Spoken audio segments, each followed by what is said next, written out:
Hello, hello, hello. I hope you guys can hear me loud and clear because if you can, then that means everything hopefully hopefully should be running okie dokie before we begin tonight's stream. At least that's what I'm hoping anyway. And if you guys can hear me, then everything should all be good. I will be hopping into the call momentarily to talk with the homies. What happened was I needed to go through a reset, so therefore I needed to get myself ready to get into tonight. I forgot which room it is. I think it's this room. Yeah, it's this room. Okay. So yes, basically what happened was I needed to reset my router, needed to reset the internet and everything before we began tonight's streams in hopes that everything will be all okie dokie. So therefore, hi everyone. Sorry for the delay of a couple of minutes, but thank you all here in the call actually for. We apologize for the unavoidable delay. Yeah, listen, man, that's just part of the New York lifestyle, bro. And also, Yeah, exactly. everyone, give a warm Exactly. welcome back to our buddy over here who came back from his trip a while ago. TSS, how you doing, buddy? Doing great. Burnt Welcome. my fucking arms and burnt my, my neck, gosh. but I'm okay though. I'm glad to hear you're okay. Followed up with I burned my arms. Like Nice. But before Yeah, we because get Five. that's why you don't walk around fucking Tampa, Florida without fucking putting fucking sunscreen and for fucking 4 hours. yeah, I missed his Oh, voice so no. much for these past That's couple a of weeks, lot bro. of I fucking. know. I know, right? We, Yeah, we we were do it. we were fuckless for a bit without. Yeah, no without one our said voice. wash your hands. It didn't feel the same. It didn't feel the same. I had to No. censor it by Hey. saying wash your flipping hands or something. It felt so weird. But Yeah. before we continue though and reintroduce everyone once again, greetings everybody. Welcome to another exciting edition of the PokePod World Podcast. We are in session number 147. 3 more down left to go so we can hit to the big 150, which is still pretty incredible. We actually managed to get a full-on series up to session 150. Even now, I still can't believe that reality, but here we are. So let me go and Yeah. say hello to everybody that begins from right to left. So, of course, me, then Emmy, then Polly, then, unfortunately, you don't go with ease, but Nessa. There you go. We got Let's go. Yeah, we got Nessa, we got TSS, and Yo. then, of course, all the way to the very left over there, we got my buddy Tyrone. How's You can everyone put the doing? G3 at the end of my name to match I the was pattern thinking that- about it, but like since That Nessa book. and TSS straight up destroyed the E's, it just felt so weird to just suddenly go back to Yeah. the E's again. Why can't y'all just E like everybody else? I mean, if you No, if you because- shorten because- TSS to no, T, because, well, I mean, yeah, but then the other thing is, that means that we will have to make our the best impression of Mini Me. oh, I was gonna say Mr. T. Remember that shit? Yes, God, that was something. Hey, the bot worked Burns today. for a rip, Woo! by the way. Good So work. happy the bot worked. Yes. Thank flipping God for that one. Okay, so to those who might not know, in our Discord server in the Champion Worlds, we have a bot that always enables whenever our buddies go live. So whenever TSS or Tyrone. Did it actually work on my streams? By the way? Yeah, it I shows don't- here that you were playing Maternal Bound Redux Earthbound mod part 3. Yes. That's what Oh, I'm seeing. Okay, over here. good. Yeah. Okay, good. So to Good, those, good, the only good. ones who get those are those who are subscribed or those who enable the TSS sub command. Yay. So people Yeah. do have you already added along with Tyrone, Terrell, and everybody else now, thanks to all the new premium shit we got on that server. So woohoo to that! And of course, Yay. speaking about that server, there's a lot that's been going on with that server lately, and it's incredible to. We're so active. I know it's so wonderful. great. It's so wonderful. Seriously, I think a lot of you guys should continue to hang out with us. I think I've seen a lot of people in the Should community session. Yeah, I mean, you were in Yes. one of them, Nessa, a while ago, if I remember correctly. Should I come Yes. out of my hiding place, which is just the Pokemon music channel? Yes, please, Polly. That was your I hiding? see you in You'll- there. I'll tell you though, you will get bombarded, but it'll be in good fun. There. How about that? You should look at the roles. You have like a little like icon there for like the music role. Yeah, we put your Yeah. face for Yeah. the role of music. Yeah. Oh, Yeah, yay! and That then was we the put first time I read the rules, though, for like, I didn't till understand. now. Also, Them Tyrone. rules, bro. Even for Tyrone, we even got him set as well. He's a content creator role. Yeah. So, are you a content creator? React to his role, and you will get the content creator role on the channel. Yes. The Emmy role is the watch party role, Yeah. and amongst other people's like JPR, hell, even Ruby's a part of it for some reason regarding the boy or a girl. So yeah, there you go. Yeah, Ruby's a mysterious one. Nobody really knows who it is at this point. No, What it's is a your perfect fit for role? Pride Month. Yeah. Hey, indeed, right? Yeah. Once again, still in the month of Pride. Of course, much love and respect to all those out there, as always. Now, Yeah. Yes. with all that being said, though, it is a month of celebration all around. We got a lot of wonderful things to go and discuss for tonight. And maybe not yes. really, because I think a lot of people are pretty pissed off with certain things that have been happening lately. From the, as I call it, the E3-less E3 that's been going on around lately.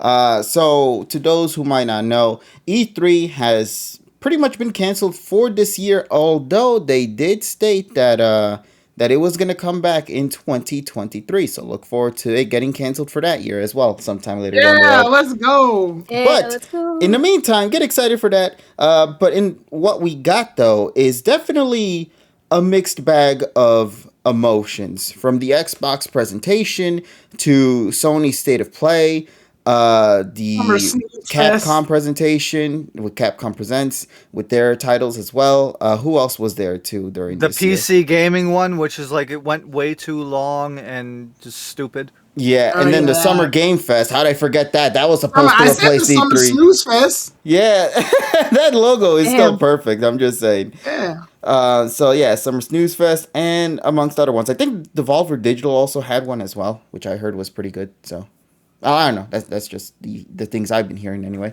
So yeah. And I believe that's pretty much it that we've gotten thus far, which you might have noticed there is a lack of Nintendo. And that is because of the fact that, well, Nintendo didn't seem to announce anything in regards to any direct, any presentation at all whatsoever. Rumors have been speculating, though, that there will be a Nintendo Direct that will drop sometime either on the 15th, which is in 2 days, or the recently released rumor on the 29th. And you would not believe who, of all people, would have revealed that 29th release date for the Nintendo Direct. And when I read about it, I was kind of thrown off by it. It kind of caught me off guard, I'll tell you that much. Red Jesus. No, we all wish. Oh, No. Miyamoto? No. Nobody. Okay, so allow me to go. Dio has over- been dead Bowser? for Dio has been dead for 17 years. True. Damn. But here we go. So the new Nintendo Direct happening on June 29th. This is a rumor according to a Sony Santa Monica's Alana What? Pierce. So from the Sony. VGC, Wow. Pierce comments match with what VGC has been told that Nintendo is planning a Direct later this month. And that's all the information we got so far about what the Nintendo Direct could potentially be happening during this year. This month per se.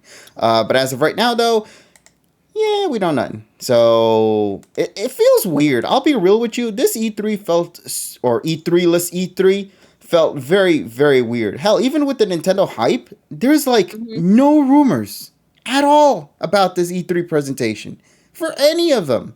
Like nobody had any leaks about the Xbox presentation or the State of Play or the Summer Snooze No, because Fest. because everybody that has the leaks on 4chan has been arrested. So Oh, okay, Damn. sweet. I'm glad to hear that. yeah, Beat their ass. But yeah, like legitimately though, it is very shocking, and honestly, the lack of rumors kind of destroyed Imagine my getting arrested optimism. for leaking video game shit. Respect to hey, that. at least it's better. At least it's better than getting sued $60 million for downloading an MP3. True. Hashtag Yeah, LimeWire. it does happen. But yeah, these are things that happened. I don't really have anything to say about it. Honestly, I vouch for everyone here. I'm assuming that this presentation shenanigans that we've had so far these past couple of days have actually been, as the title for Summer's Games Fest, a snooze fest. It has been very, very lackluster this year. Yeah, the one that pissed me off the most was the Persona announcement. Although they did clarify it today.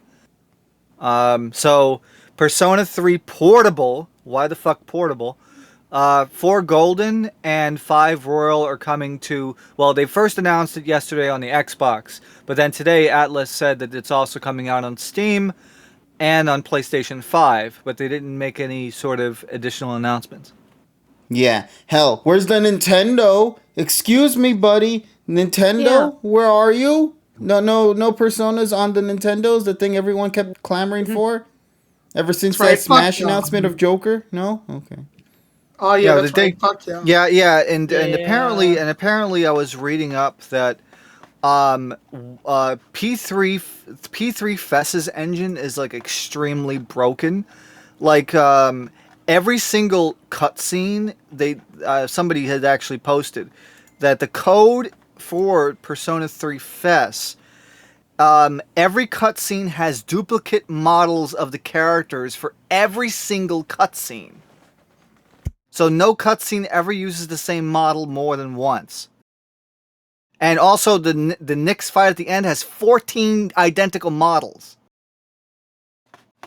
Like what? So in other words, it's chaos all around. What the hell? Yeah, I never. yeah. Jesus. Yeah, it's weird. Yeah, it's really weird. There was a post on Twitter for that. I'm gonna post it here in the general. Mhm. Actually, I'll post it in the chat. Okay. Post it in the Twitch chat there. So it is really crazy to think. Okay, Persona 3 Fest was so broken that they didn't even want to touch that shit. Let me see. And I haven't fought Nyx yet. Does she have 14 effing phases? Yes. Every time you deplete her health to 0, she switches Arcana.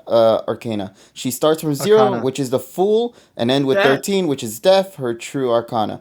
Due to Atlas being Atlas, it's coded so that health bars are connected to the models, meaning duped models had to be made for each individual health bar. And that's why Nyx has 14 identical models. Fun Neat. fact, every cutscene uses duped models of the character, every single one. No cutscene ever uses the same model more than once. Yeah, like you said, Jesus Christ, what the hell is this Damn, mess? yeah, but then the problem is, we're talking about P3 Portable. Okay, sure, it's the version with the party control, but the problem is, it's the fucking visual novel shit, and only like Taurus has freaking full 3D environment, and I'm like, what the fuck? You could have, smart people, well, smart developers would have been like freaking Square Enix and could have redone it like freaking Square did with freaking Final Fantasy VIII when you lost the fucking source code or you want to do another thing. So I just don't understand why that. I mean, yeah, sure, you get the female protagonist, but that's not canon, and then you don't get the answer. Which the answer technically is a separate game, so I don't understand why couldn't they just make the answer in a separate like a separate download or separate integration. And then the other problem is they're upscaling a PSP game, and the backgrounds look like AI upscale and look like shit, total shit. Yeah, the Persona And- 3 game yeah. is getting the worst treatment out of all of them. Yes, absolutely. I can't wait for the P5R mods though on PC. Oh, man. Persona 5 Striker is on Switch, but not Persona 5. You know, that thing that happened after That means Persona. Dr. Maruyuki could be freaking Thomas the Tank Engine or some shit. I don't know. So if you play Persona 5 Strikers, then you don't have any fucking context as to what the fuck happened. Oh, Summer my. vacation. Summer vacation from what? Isn't that Persona 4 fighting game also the same issue too? Yeah. Like, as it's part of the Totally is. storyline? All Yeah, is. because Ultimax came out before Golden came out. The story takes place before Golden. No Marie. Oh. Yeah, Damn. it's fucked. That sucks. It's fucked. Okay. Why But you do this, Nintendo? Nintendo, that's Atlas's bullshit. That's Atlas, man. Why you do this, Atlas? Well, on the bright side, if you guys want to ever get a chance to play Persona 5 again, the big benefit you got this time around is that it's going to be at 60 FPS. All right. Yeah, so Yay. the game's mostly been in 30, so there you Yay. go. You double the frame rate. The P4G is already on Steam already. The reason why they're doing this is so that they bring all of them to Xbox. Yeah. Also, Okay. since somebody brought this up, I guess it's also important to bring this up as well, given that it is Persona 5 related. Rest in peace to the voice actor of Dr. Maruki. Dr. Maruki, yeah. Yeah. very talented voice actor within the industry of both Also video voices games Ren. and anime. Yeah, Ren and Ren and Pokemon. Ren Yeah. and Teleon, I believe, as well. Yeah. But Wait, was his last episode the Francois one? I think, Yeah. yeah, and the recent one. he died on that day. Damn. Oh my gosh, Yeah. that's so sad. I Yeah, know. at the age of That's 35 too. So that's why it's always Yeah, important. that's Once again, keep it's fucking yourself safe, scary chat. because it's colon cancer, and I cannot underscore. I lost an aunt to colon cancer, and it's really, really important that everybody out there, no matter what the age, you should get a colonoscopy because it does it. Especially if it runs in your family, you want to get it early. I know they really recommend it after 40, but I've actually had one when I was 28. So it's really important that you guys really important that you guys get it. And man, that was holy crap. 12 and a half years ago, my aunt passed away from that. Holy shit. Oh man. But That was yeah. my sense- Oh. But Go ahead. as but everybody I'm just says, saying, the two words, bro, fuck cancer. That's just the honest I know. truth right there. Yeah. I kind of want to add in my sentiments too, because it's like, yeah, cancer is a bitch. Yeah. It can literally get anyone. Like, Technically, I'm a cancer survivor, so You are, yeah. Yeah, you exactly. I God bless you are a survivor, bro. Cancer does not care. Yeah, they don't care. They don't care what you are. They don't, and it can happen to anybody. And also, you want to know what type of cancer I had? I had Hodgkin's lymphoma. Well, yeah, that's not an easy one. That's one of the easier ones, but it's still not. But it's still not like it's still blood cancer, and that was holy crap 8 years ago. Holy shit. Yeah. Apparently, But yeah. I was Go gonna ahead, say Nancy. I was gonna say apparently like in my family a lot of my relatives end up dying of leukemia. It was like that was like a big Yeah. thing, especially early on too. Like my grandfather was one of them. Then one of my uncles and another one too. And then they were early too. Like I think they were like in their early 50s. Yeah. So it's just like I think. And then at that time though, when because my mom would tell me the story, like they weren't exactly the best treatment to treat that, and compared to now. Yeah. It's like you gotta once you get it, then you're basically screwed. So But- they were. But folks, I want to underscore, not undermine this and not underscore this. If there is something, if you do not feel right, go see a doctor. There are people in their 20s and Please. 30s that do not go see a doctor when they think, oh, it's just a cold. Yeah, but the problem is, if you have a cold and it goes on for like a month, you might be sick. And Yeah. sometimes if you Yeah. wait too long, it's going to be too late, and then you're fucked. Yeah, So please don't be go- afraid. Honestly, take the truth full force, but make sure you do it so that way you'll know what's happening and you can quickly resolve the situation if possible. Yeah, Yeah. that was one of my relatives. I think it was like 3 years ago. He's not that much older than me because he died like he was like 36, 37, but he died of Crap. skin cancer. Holy shit. And then he had like 3 kids. Like one kid they have like she was 18, and then the other two are like only like 5 and 2 at the time.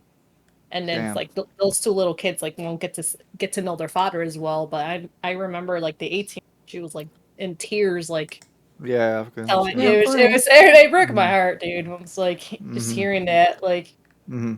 Yeah. But yeah, rest in peace to Billy Comments. And let me Yes. take an Goodness. opportunity to also provide some of his iconic roles because I think as a way to say farewell, it's also very important to celebrate what Billy has provided for the world in general in the scene of dubbing for both video games and anime. And you would be surprised, ladies and gentlemen, just how much of roles Billy has provided in the anime industry and in the video game industry. For example, most people might not notice, for example, Pokemon the movie, Secrets of the Jungle, he provided the voice role for Dr. Zed, aka the villain of that film.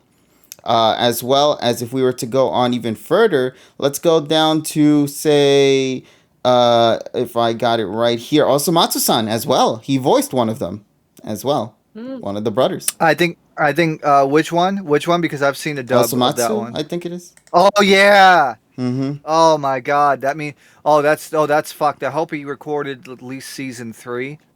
We don't know just yet, man. We don't know. Yeah, we don't know. I think Let's it's still early. Yeah, That we don't know sucks. how far the dubbing has gone for any of these things, but right now, it's all a mystery in regards to that. Pokemon Journeys, as stated before, Ren, the professor assistant right there, the Rotom phone that belongs to Ash, Duraludon, Inteleon that belonged to Jacqueline, and the Ice Cube that appeared for that one episode for some odd reason. Persona, you guys already might know this one, as we mentioned, Takuto Maruki. Science fell in love, so I tried to prove it. Shinya Yukimura, aka the main male protagonist of that storyline. Going on, even for example, you guys already mentioned in the chat, Shield Hero as Naofumi, the voice for the main character for that series. And this one also is, this caught me off guard. I didn't realize he did a voice for Iruma-kun. He did Alice for that series. Alice Asmodeus. Oh, yes. So that was another one that also caught me by surprise when hearing about this. Takagi-san as Nishikata, to name. And it just goes on. The list just goes on. Hell, even for Pokemon Masters, he provides the voice for Blue in that series.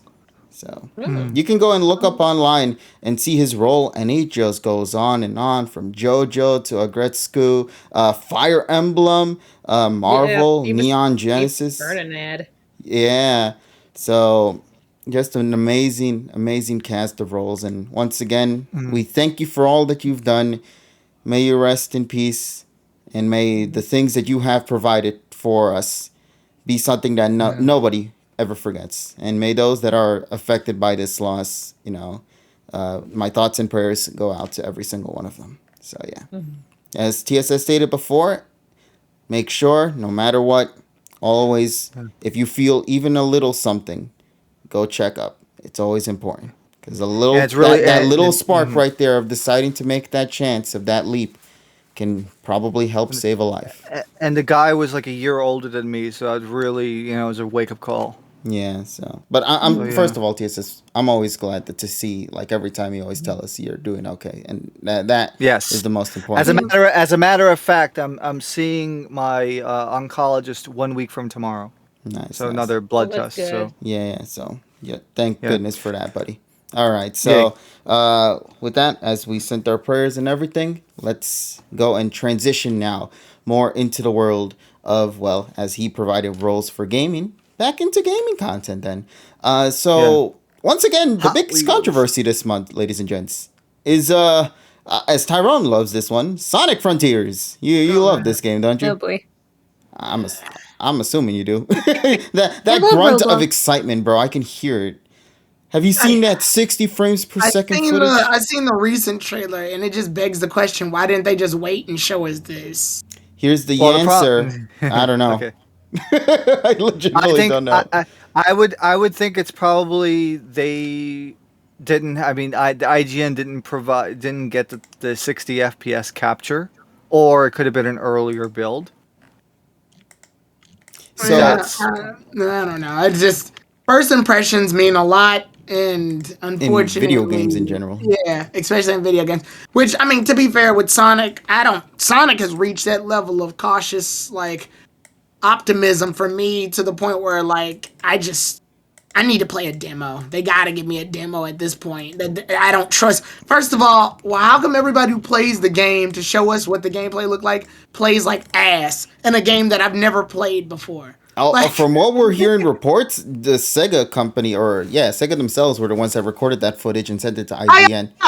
Why y'all play like y'all fingers in pizza grease? I hate it.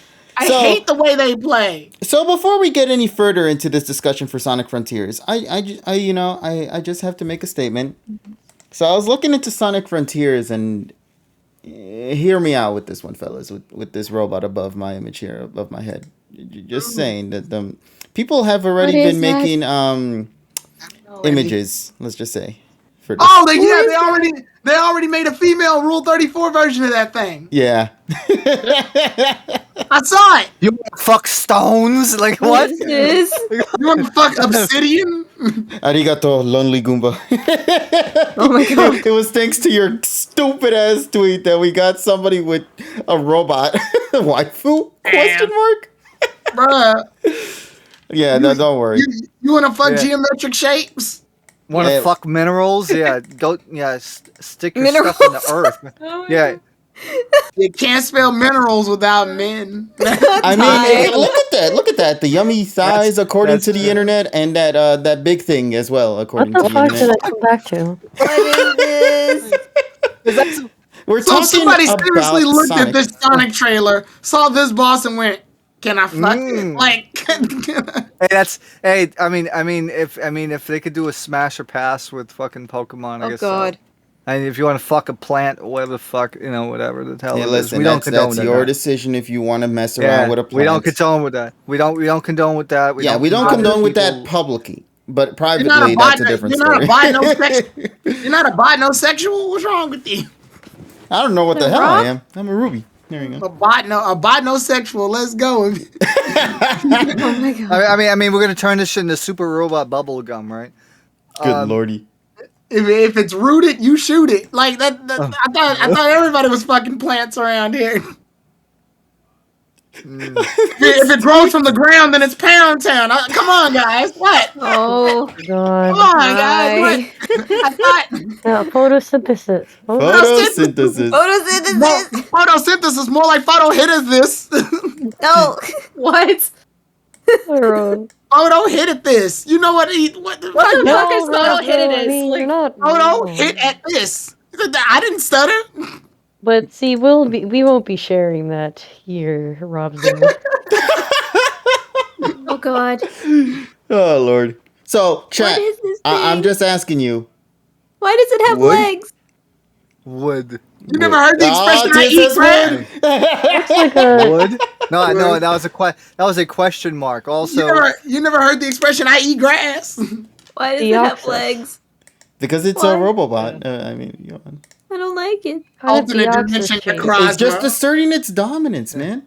It's gonna stab me with it's one of the those minimal things. version of Centrea. No, It's a power move. Let's go. It's basically Serena from Pokemon. Literally, just look at it. uh-oh. No, seriously, the internet is going ham with this robot I mean, design. it gives a new definition to rock hard, but Oh my God. got him. I think they based Sonic Frontiers first area on this image. Jesus Christ. Whatever. Oh lordy. But yeah, so Sonic Frontiers, Tyrone, I know you're the big Sonic aficionado here out of all of us. New footage has arisen ever since the previous It discussion. definitely looks better. It definitely looks a lot better. The colors feel a little bit more like they pop a bit Colors more. feel so right. But we talked about this in the tripod. Terrell already had like fixated on the big problem with the gameplay here. If you're not fighting something, then you're just controlling Sonic and his Sonic Unleashed gameplay. It's literally just the same shit. It's boost, it's fucking sidestepping, it's ground pounding, it's homing attacking. Like it's all the same shit that Sonic would do in any situation, just in an open world, which I honestly feel like Lost World controls would have been better, but whatever. Like it's very clear. I mean, it's better to look at, but again, Sonic has hurt me too many times. I need to control this man. I feel like part of the problem is that we letting these Sega testers play it, and I don't think they know what a video game is. But aren't the Sega testers the players themselves, like the That don't mean developers nothing. themselves? I mean, That don't mean nothing. That don't mean shit. You want to know what a chef that's like being a chef. You want to know what the last thing you want to do when you get home is cook. but don't you have Yeah, to that's- taste it though? Isn't a chef's whole thing about tasting their food before they give it out to Right. the public? And right now, they McDonald's in this gameplay right now. Like McDonald's. If there's anything anyone can agree with though, with the marketing of this game, it is absolute trash. Yeah, it's Absolute weird. trash. Like they're hiding footage of, like, they have playtests going on right now in the Summer Snooze Fest. And in the area you can play the game, but you can't record, you can't show off anything whatsoever. People online on Twitter had to go to other streams that were showcasing them like do shenanigans, and in the background you'll see like a super small pixel of Sonic Frontiers in the background gameplay of it, and people had to zoom in and enhance that shit and just Zoom to in, see and enhance get it an idea of what 300%. this game is. Do that, man. Yeah, so basically they turned basically Sega's TPCI now. Okay, cool. Yeah, it's that bad. Weirdly enough. But let me see here. According to the gamer's hands-on impressions of Sonic Frontiers, there are settings in the game that allow you to change the way Sonic controls. There are 5 different sliders related to Sonic speed as well as turning, acceleration, resistance, and more. Before I get into the specifics of gameplay, I have to mention the settings menu, which came up automatically at the start of the demo. I don't know if this will make it into the release version, but the settings include a dozen or so sliders that allow you to customize the way Sonic controls. There are 5 different sliders related to Sonic speed, as well as turning, acceleration, resistance, and more. They seriously said, we don't know how Sonic physics works. You do it. Like, I can understand why you would want to give players the opportunity to customize the way Sonic handles to some degree. Sonic has an all ages fan base after all, but this felt more like Sega isn't sure how to tune the physics, so it's just making us figure it out. I just slid every option to the max, and honestly, it felt pretty good. There's not really any harm here, just another thing to add to the long list of Sonic Frontiers quirks. where my check at when I buy this game? Fucking, I made it. What the fuck? You made it, you fix it then, damn it. Right, everybody who bought this game deserves a paycheck because they fucking helped make the damn game. Yeah, you know, like when you get like a $60 gift card or some shit like that when you purchase the game, and the game cost $40. Oh shit. You made money out of it. Good job, buddy. Yeah, well, what kind of bullshit is this? I gotta control the game now? That was your job, not mine. Well, too bad, buddy. I mean, they're trying to make it into Forza, which is not. Oh man, It's not even in like an endearing way, like in Mario. What's that damn Mario creation game? Mario Maker. Yeah, Mario Maker, where it's like a cute little. You make the level, huh? No, this is like we don't know how physics work. You fix this damn game because we gave up. Nah, I approve of it, especially if you let the community play, because they knew about the ROM hacking scene, so they just made money out of it. By the fans, for the fans.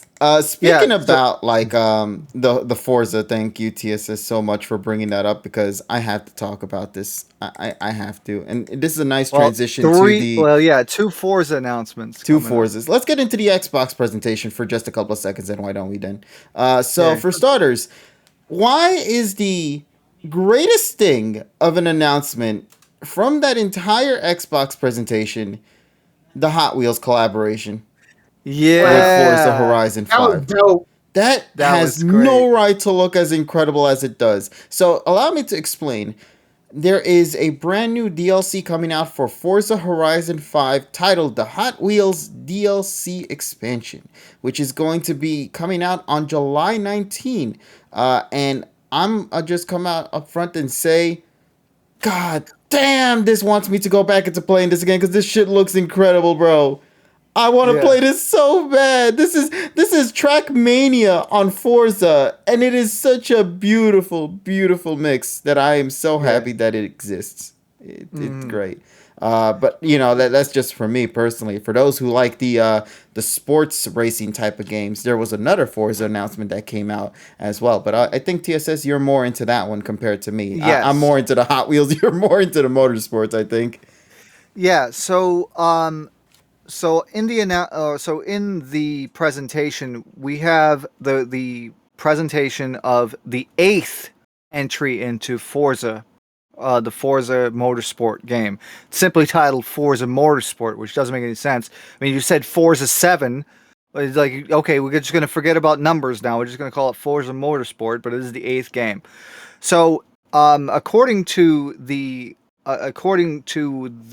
announcements, because they actually had the trailer drop and then they had the interview afterwards, they are implementing dynamic lighting and time of day changes to the engine, and also they're completely overhauling the physics engine of the game. But what really impressed me, and I think Tyrone as well, is the ray tracing. Oh my god, the ray tracing and the damage. You could actually see on the like all the little scratches and shit. Yeah, you could see the scratches, the micro scratches in the paint of a GTR. You can see the reflection of somebody else's car on your car. Yeah, it is that crazy. And also they completely like overhauled the physics of the environment, the details, the ray tracing. it is probably one of the most beautiful racing games I've ever seen. And then I could just imagine, what will happen like next year. People that spend, there's people that spend like anywhere between $5,000 and $20,000 on racing rigs. Wow, say that 5 times fast. Racing rigs. Racing rigs. Yes, racing rigs. Yeah, that's an alliteration. That's an alliteration tongue twister there. But I could just imagine. I've always found the thing is like, well, Forza is doing something that Gran Turismo 7 couldn't do, and that is make a game that actually has fucking damage, because usually Gran Turismo, they do not have car damage because they just don't do it. I guess it's just like a licensing thing or whatever. It's so or something weird, like that. though. It is. But the thing is, though, I would bet you money. Hey, insurance company on fleek. That Forza 8, this version of Forza, will be able to be played offline without DRM. I mean, without online, always on DRM. Now, I might be wrong, and I might be eating my words, but considering that Gran Turismo 7 had a huge problem for like 48 hours, where you couldn't play the fucking game, it makes sense. Yeah, BeamNG is good, but I feel that BeamNG's physics are too good, because you tap a vehicle into a freaking light pole and the whole shit falls apart. That's not realistic. I just imagine it implodes. Like, Yeah, it does. It does. BeamNG's physics are too good, where you could break an axle just by going over a small bump. But at least Forza, at least the mainline Forza games, and I'm hoping that they would translate this into the new game as well. They allow you to select either a more arcadey style for the people that play on controllers, or the like full-on simulation. There's probably going to be like a slider in between. And I'm hoping that, and also I saw in the trailer that there's like Laguna Seca and shit, so that looks pretty good too. But I'm really excited for that. It's going to come out in 2023, and the theme is that day one Game Pass. Like nearly all of the games shown on this in this presentation are day one Game Pass, which is fucking crazy. even the fabled title that no one saw would come out at some point, Silk Song, finally getting some sort of an announcement and trailer, and we officially know that it's coming out sometime between now and June 12th, 2023. Jesus Christ. I don't know when it's coming out, but I'm excited for when it does drop. And that's also going to be at the Xbox Game Pass as well. So, yeah. Yeah.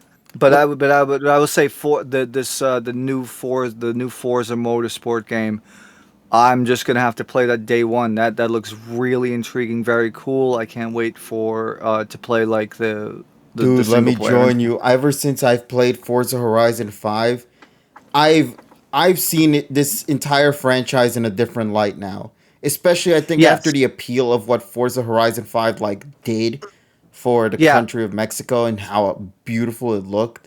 I'm Right. thinking to myself, Hot Well, Wheels you have to now. remember- Let's go. Yeah.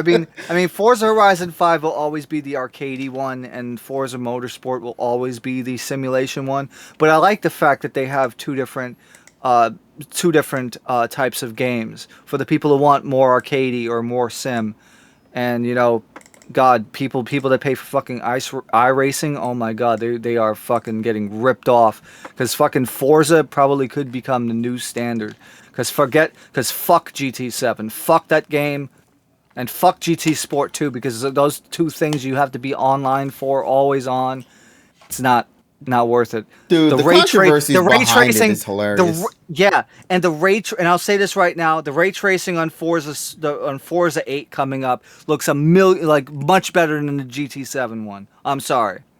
The ray tracing on GT7, I've seen it on PS5, and it's like this one takes the cake for Forza. So I just like it.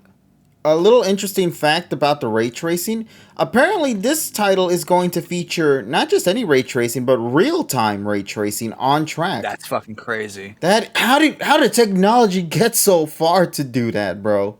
Oh yeah, and you see all of like the divots in the road and the divots in the asphalt and shit. Oh my god. Nah, man, I'm excited to play this game when it comes. That's gonna be crazy. But like I said, regular Forza Motorsport is more for the simulation people. Yeah. But you know what? I think now that they tested the waters in Forza Horizon 5 with the dynamic day and night system, I think it's going to be a really great experience for mainline Forza. And once again, TS says you are incredible with these transitions because simulation should be another thing we'll talk about.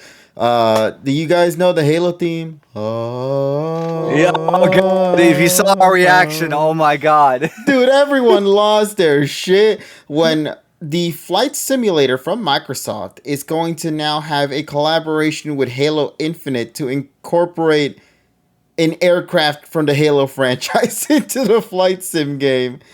I am honestly shocked by this one. This is great. This is the stuff I need to see, bro. Cortana set a course for Jacksonville, Florida.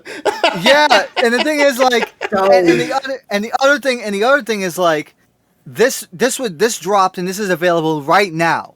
Right now. Right now you can get this. But just before that, they announced the 40th anniversary edition of Flight Simulator. And the two things that I said, that I did, and, freaking Terrell was going off and ranting and shit.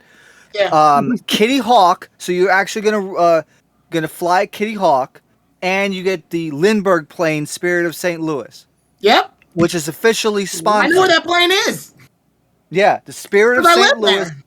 Yeah, and it's like... and they're gonna add helicopters and freaking gliders, and it looks like it's gonna be an even more packed game than the base flight sim. And the best part about flight sim, and everybody knows this, is that they take real time weather effects that are going on in the world and incorporate that into the game. If it's raining in Paris right now, it's raining in the fucking game in Paris. Crazy. Wow, that simulation has gone so far. Jeez. You crazy, shouty. Yeah, I still like the line that Tyrone said. Well, you see the helicopter flying around in freaking in Africa. It's like, the giraffe. Oh, we fly. So we flying now? We flying now? We flying now? Yeah, but they also showed off beautiful landscapes. Couldn't help that my neck was tall, so humans had to one up us, huh? Are we flying now? But it's like they showed the Golden Gate Bridge of San Francisco. They showed the Opera House at Sydney. They showed the Brooklyn Bridge. They showed all of these places. Beautiful. It showed the fucking Lindbergh flying adjacent in New York Harbor and fucking you see the Statue of Liberty. It looks absolutely fucking crazy. There, yeah, you saw that. Yeah, just outside of shot on the right side, you're gonna see just outside of that shot to the right is gonna be the Statue of Liberty. Are there jets in the game? Yeah. You bet. You bet. And they got TVs on the outside. On the outside. Not that many people. They also showed like older prop planes from the 50s, and also like an Airbus A310-300. So it like I said, that we're talking about the flight sim game is just like. You want to I love about the flight simulator game? I'm not a giant flight simulator person, but I like that flight simulator just casually does crossovers with shit. Like it never makes a big deal out of it either. It just goes, yeah, we got Halo on our shit, whatever. Like they never. But the thing is though, it's flying into fucking space. Yeah, or they'll be like, yeah, we got Top Gun Maverick in there, whatever. Like they never rest on the fact that they did a crossover. They just sort of put it out there and go, yeah, we got that. All right, anyway. And I love that. They give no shit. The thing is, it's always so casual. I love that. The crazy thing is, if you ever seen like any flight sim, even like Flight Sim X, the older games, or like the mid 2000s, late 2000s, you see like YouTube videos, like literally there are people that would just post like 2-hour flights from like Dallas to Miami or some shit. Full time, real time. These people are freaking dedicated. It gets so immersive, and especially now with the updated flight sim, it's just like you don't even have to leave your fucking house now. You just fucking you want to fly JAL 3 from JFK to fucking Narita. Yeah, you can do it. Let's go. That's it. Oh yeah, and if you want to do it in real time, if you want to fucking do 14 hours with the autopilot and shit, yeah, you could do that, or you could speed it up because Thank a lot God. of people. If I had to actually play the game for 14 hours to get to my destination, I'd be like, this is a little too real. I mean, yeah. I think I'm not sure how quickly you can speed through the game. I know that older flight sims you could do like 16x or 64x time. Quick question. But I'm not sure. Yeah. How do you land in this game? You don't? You have to. Yeah, you have to land. But like, how? I always keep seeing I the think you game have to go always to a in the landing sky. site. I've never seen any I footage. think you have to go to a landing site. Yeah, you have to go to an airport. Yeah, You have to fly to an airport. For helicopters, it's that big giant fucking circle with the H Helipad. on it. Yeah, it's the helipad. But for airports, like you literally gotta land in an airport, like on the runway and shit, right? Mm-hmm. Yeah. I assume that. Can I land in the park? No, you can't land in a public. No. I mean, can I area, legitimately like attempt to land in the park by any? And then you could crash and fucking burn and shit. Okay, that's now you got my attention. Thank you. I'm gonna try this later.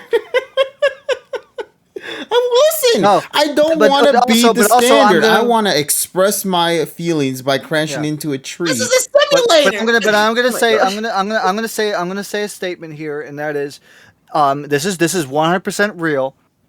If you ever fly in or you watch videos of an Airbus aircraft, and they try to and you see them landing, there is an automated voice when you get to land. It'll say like 150, and it'll go retard. Whoa, But of course, what? that means low the speed.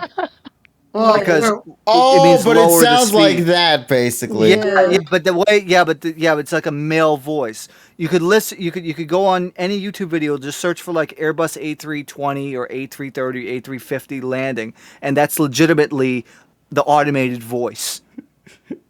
And I'm totally serious. Jordan, did I really say that? I want to express my yeah. feelings by running into a tree. Yes, I'm half awake, but that's what I heard. Same. Oh my I god. think I'm half awake Wait, too what- because what I I don't even missed? remember I said that shit. Oh Lord! But yes, I want to fly into a tree. Thank you very much, game. I want to simulate the explosions that nobody else will, or crashes that nobody else will. Come on, man. Oh my You God. gotta be different from the norm, man. You gotta be like Grand Theft Auto, like a normal person. exactly. Get 5 stars. Come on, crash into that Well, tree you'd there. survive, KG. You're always lucky at everything. Yeah, that's true. Yeah, of course he's gonna survive. This is KG we're If talking it's about. you, like, Guys, whether he parachute out. survives or not isn't important. Thank you, He's gonna ladies. I fucking crash guess. the plane.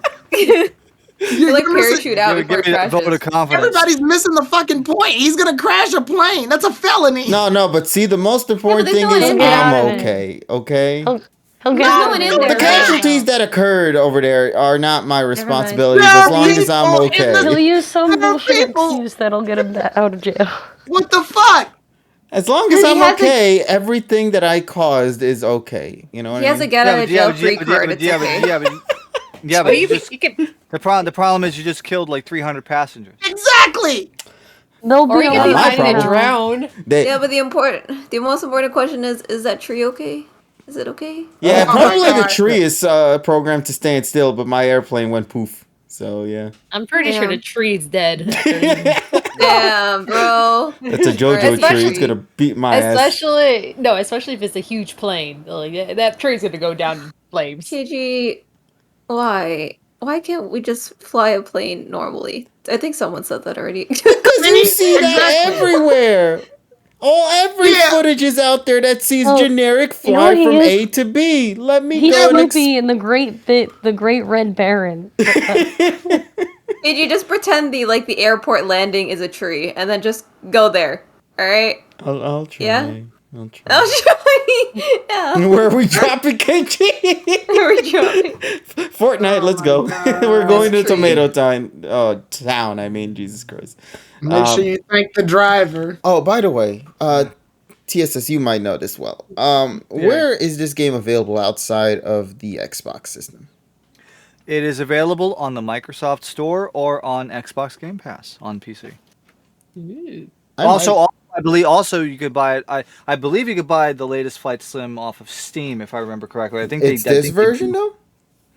I think so. Let me just double check. Yeah, if you can, because I would love to play this game. Honestly, I think this would be a lot of fun for me personally. All right, hold on. Let me just see. Let me just double check here for you guys. By the way, the review for the Retro Pocket 2 Plus will be next week. Sweet. Yeah. Nice. But don't worry, we got lots of things already planned. It's a, this time is when we get to talk about video games more, if anything. So the answer is yes. You could buy it off of Steam right now. The Game of the Year edition, it's $60. Nice. The deluxe version is $90, and the premium deluxe is $120. Why you say there you go like you just bought it in a second? Because I'm about to go and buy it in a second. There you go. Nice. Also, this adorable image of Cynthia, I'm going to like that.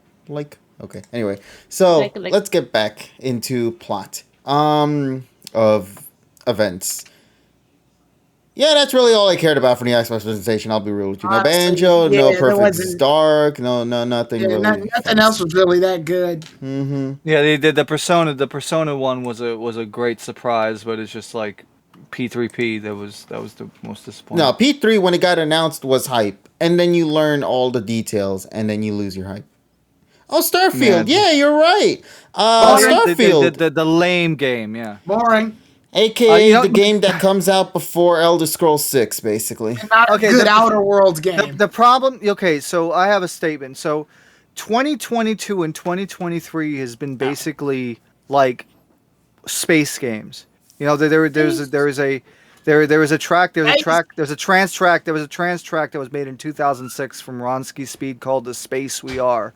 Space. And that's the space we are, and that's exactly describes what the hell this. It's space games or cyberpunk shooters that I don't give a fuck about. So which means this is great for the industry, because now I can go back to the backlog of the games that I bought like in the last 20 years and fucking go through the 200 plus Steam games that I have in my fucking library and actually play them. But TSS, Thank you, there's industry. 1,000 worlds that you can visit. All real world places. Yeah, but you know what? Destiny 2 did it better. Outer World did it better too. Space. No Man's Sky did it better. Space. The final frontier. Yeah, I don't got much more to say about this game. This game's gonna be like 1 trillion gigabytes of storage or some shit. Damn. Of space. I was gonna say, isn't that the name of a Pokemon episode? But Pace, the Final Frontier. Oh, it took me a second to realize what the hell you were saying. You. And that was Brandon. Sorry, I mean. Hey, nice little. What's with y'all in your transitions? Y'all have been in your game today for some reason. Because I'm in Best Wishes Hell, and that's all I care about. Oh. Is that a good or a bad thing? Hey, why is it hell then? Yeah, aren't you like like the BW stand, or are you more of the Burgundy stand? I don't know. Well, He likes Burgundy from Best Wishes, which is a Johto stand. No, it's a good thing. It's a good thing, but my brain is fried, so that's what makes it. I feel that so much. I had a cupcake and it did nothing. I watched 17 episodes yesterday. Two more quickly announcements from this. Diablo 4 was announced, and it was a weird fucking introduction and trailer. And also Scorn, which is basically like shit, I forgot all about that. Blood and gore, basically blood and gore and weapons and blood and gore that looks basically like the emergency ward of a hospital. If you ever wanted to see like that level of detail, I don't need to see like freaking like flesh and wounds and shit that look like I'm in the fucking burn unit. Like, dude, I'm not like fucking gross. Next. But I'm happy for the people with Diablo 4. The only problem is that they made the trailer fucking generic as shit. Oh well. Yeah. Well, what do you Nice. guys say, guys? Shall we get into our topic for tonight? I realized we It's finally time. we somehow went through an hour. That was an hour, really? It's kinda- always Sinji. Oh man, I didn't realize that it went by so Bowie. fast. I'll be real with y'all. I was thinking we'd still Right. have like about a million more things to not talk about, and here we are now. Not. No, Yeah. you guys did. I didn't have anything legitimately outside of that. I was gonna say like Nintendo Direct predictions, but given that Nintendo Direct won't It's happen not for a like thing. another 2 weeks or so. Well, and we're talking about like we're talking about it from a person that used to work at IGN, so that makes him less creditable. Can't spell ignorant without IGN. Damn. That's true though. Well, you make IGN is an anagram of LJN, so it's. Oh no, I know that. I mean, KG, don't worry. Like the curse will be in effect. So tomorrow morning you'll hear the Nintendo Switch like snap sound, and then the direct will be announced. Click. Dude, the last week I think was hell for me because of the Xenoblade Yeah. Chronicles 3 curse, I guess you could say, because that was a curse in itself. Yeah. My name is Mashed Potato Samurai. we have nothing for you. Nothing. Nothing. Nada. Ah, Nothing. snap. There you go. The end. All right, then, everybody. What do you guys say, then? We go and jump into our review for tonight. Yes. Yeah. This Oh. is This is a very special episode for many people. Ooh, this one. Let me just go last on this one. Okay, I will go last, and then Tyrone will Make go my last. stupid ass go I'll last. go last. Yeah, so let's go first before we pass it on to anybody. Let's talk about what this episode is all about. AKA the title of this episode, Fire Training Battle, Ash versus Paul. Professor Oak has extended an invitation to Ash and Go to visit the lab. Seeing all his old Pokemon, Ash and his team get revitalized with support ahead of the Masters tournament. However, Ash soon finds that his old rival, Paul, has also come to the laboratory. Ash and Paul decide to have a battle in training. Will Ash manage to defeat his rival again? No. Let's get to discuss. Jeez, spoilers. I know, right? Oh, lordy, man. Okay, so yeah, I read the summary, I read the title. Let's go and discuss this episode to the full extent. And let us begin by asking the question, did this episode deliver in regards to Shinji as a character? After being gone for over a decade and finally being reintroduced back into the series again, did this episode do a solid job in bringing back all the elements that made Paul an amazing character, as well as respecting the continuity and growth that he has accomplished throughout his journey in the Diamond and Pearl series to the present timeline now? Well, Can we cut to that scene from Mephiles and Sonic 06? The answer is yes and no. And that's what I was gonna say. Good job with that one, buddy. So let's begin. For starters, I'll share my input real quick on this episode. I like this episode. I genuinely did have a lot of fun with this episode through Paul's interactions with Ash. Hell, even like just little tiny ass moments. You guys know me. I like the little scenes more than like the bigger scenes of an episode. And always like looking at the little details, like if Paul was sitting in a patch of grass to actually listen to Ash before battling each other, which is something so bizarre to me to see him just respectfully sitting in a patch of grass with Ash like that. And then just being like, yeah, I'm humble enough to do that. Or the most important thing, you might like for DP fans, this little moment alone just is worth 1,000 words, and that is his smile he gave at the end of the I'm so at the end of the I episode. know. It's such a minute moment, but it's so impactful just to showcase his growth as a character.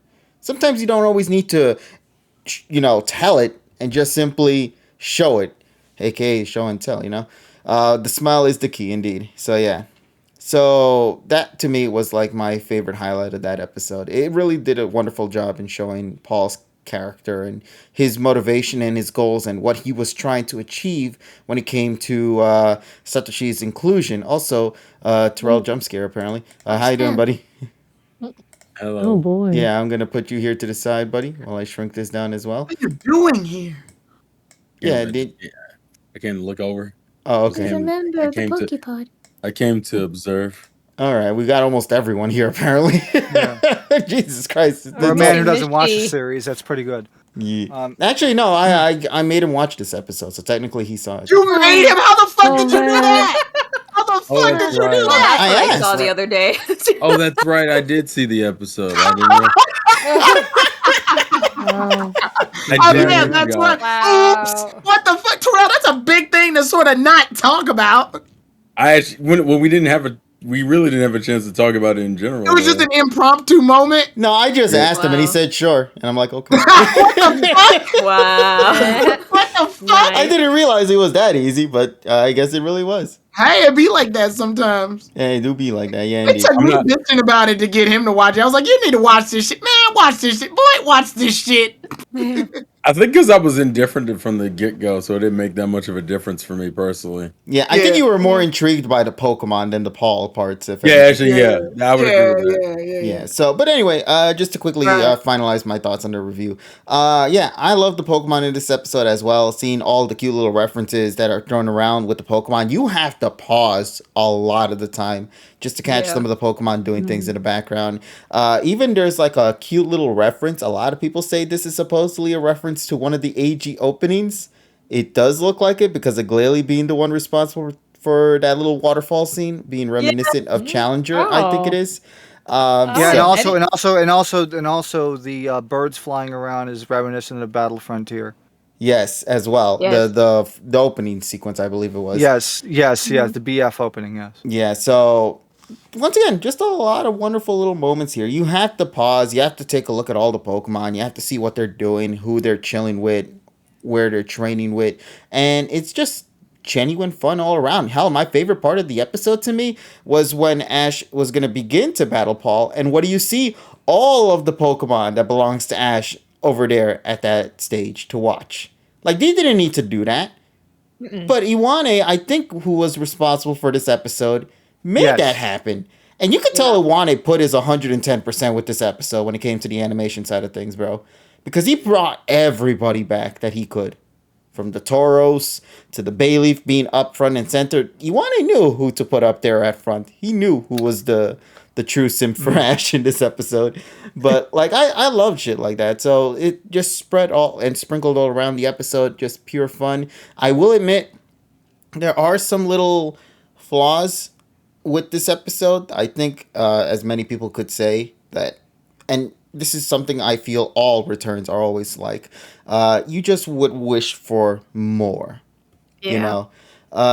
And this episode did do a lot, but it also managed to not bring a lot of elements back, or like at least conclude certain plot points back that they had the chance to do so here. I know one of the things everyone keeps talking about the most is the inclusion of Brandon, because that was a whole thing within the DP series. So people were lack of- thinking Didn't that even at some mention his point, ass. if that was going to be introduced. Instead, they go a different route with this one by talking about what he has now been focusing on doing this time around. And that also is something I kind of want to talk about too. But like Paul says, all right, bye. In fact, Paul doesn't even say that to Ash. He doesn't even say what he's doing. Oak tells Ash, oh, by the way, he told me, but I'm pretty confident he didn't want you to know. I don't really know. But yeah, he's going to become a gym leader. For what region and what gym? We don't know. What type is he gonna use? I don't know. People are speculating. What badge is he gonna give out? It's almost feels like Pathetic this. badge. It almost feels like this was tacked on at last fucking minute. The lame-o badge. The lame-o badge. Off-screen badge. No. Oh no. It almost feels They like they are- gave him an they are occupation with no badge. real. It almost feels like they gave him an occupation with no real detail behind it. But I love you. Too. I love you. But yeah, so to end my thoughts on that, overall, while I might have not agreed fully by like how it was addressed, I am kind of happy to see that he is moving forward. I just would have wanted to see Some more. vague direction. And I would have liked to have, well, I mean, compared to someone like Dawn, who we always complain about, this is better, bro. Even wording is Yeah. oftentimes better. That's not a high bar. No, It's that's not a high bar, but I'm telling you, just in regards to that, it's still a bar regardless, even if it's as minute as what we just said. So, still, overall, my one great episode for me. Loved it. For fan service, I think you'll get a good kick out of it. If you are a super fan of Paul, though, I think you'll be 50-50 on it, but that's just my speculation on that regards. So I will give it a solid 8 out of 10. So yeah, that's just my take on it. And now I'll go and pass it on from right to left. So Emmy, I know you will be the next one then, correct? So let's get it. Yes. All right. I used the little ounce of energy that I have left from this cupcake. Okay. What the Wait, hell? why are you eating a cupcake at 11? What the I was so heck? tired. I don't know Yeah, it's a why. good I needed episode. energy and low key. When I was like, it did nothing. So I'm like, all right, let me see. Hurry up, Emmy. You're running off before you get- cupcake energy. No, Yeah. she's running off the sugar high now. So go. Oh yeah, let's get it. It's 400 gone. miles per hour talking. Let's Okay. go. Here goes. Oh, Lord. All right. I liked the episode. It was a really good episode. I love Ash's Pokemon hugging him and just attacking him. We love moments like that. I love how Go has been reduced to a snack by Gibble, just munching on him the entire episode. It was wonderful. I'm like, wow, yeah, this is your worth, Go. You're a snack. That's it. I love how everyone becomes all of Ash's Pokemon becomes different teams. I thought that was really nice to see. Just like them break off into like the different typings as well. I thought that was really cool. It's like, yo, fire types. Yeah, we're gonna battle it out. We're just gonna, train together. And then the flying types just all flying in the air. So nice. I also love how like in the beginning too, they all just like put their attacks out, and then Pikachu was just in the middle of it. I'm like, oh, this turned into a contest. This was so cool. Pikachu like made the fireworks. I was like, oh, I love that. And then the whole thing. I love Gengar as well. I think Gengar has just become one of my favorites for Ash's team, just because it's the most fleshed out Pokemon for his team, in my opinion. He has the most personality, in my opinion. So when he afterwards, like trying to bring Paul into the episode as well, I thought that was like a good transition. Well, I was very happy to see Paul, and I agree completely that I think he's one of the strongest companion returns that we've seen. I think if I had to pick two, I would say Paul as well as Serena. I think those two have been my favorite in terms of returning companions. I just thought both of them matured very, very well, and it didn't feel like their character was just mismatched, or it just didn't feel like their character was. It didn't feel like Dawn. I think that's the best way I can say it. It didn't feel like a character came who looked exactly like Dawn but didn't act like Dawn at all. Came back, so it was nice for seeing like Paul like still have his like personality that made him Paul, but also gave him like a mature side, which I'll get into a little bit later. I enjoyed like seeing also the little moments between like Infernape and Paul as well, just like them looking at each other, and like I feel like there's like a respect there that was really nice to see, and also kind of concluding for that whole story, especially because we know like the history between those two. And also like Infernape, just the entire episode. I felt like that was his redemption from the first time we've seen Infernape. So that was really nice to see as well. And even like Paul as well, like the maturity aspect of him, like just becoming more mature. Like even simple things like KG said, like just like Paul on the grass, like listening to Ash like speak or whatever, just like talking to him, like just regular, like showing that respect. And even like Paul telling his own Pokemon, like, hey, good job, you did a good job in battle, or telling Electivire, like, hey, go play with them. Like little things like that, I feel like you wouldn't have seen like the old Paul do that. Like if anything, Paul back then would just been like, oh, you worthless, like go train. There's no time for play. Play is for like the weak and stuff like that. So little things like that was really nice to see. And then Gengar's little training montage with the fire types was really cool. Learning Will-O-Wisp, I believe. That was really cool to see. I wish we saw a little bit more of that with the other Pokemon. I feel like we only got to see Gengar's training in terms of that. I wish we got to see the other Pokemon be flashed out a little bit more, because we see them in the background, like they're all like doing their thing, like Mr. Fish and clearly under the waterfall. That was wonderful. I love that. That was my heart. But I think this also goes back to what KG said too in terms of the cons. Like I wish there was more. I wish this was a 2-episode thing. I know last episode we were talking about last episode we were what was I gonna say? Damn it. No, Emmy! Sergi, come back!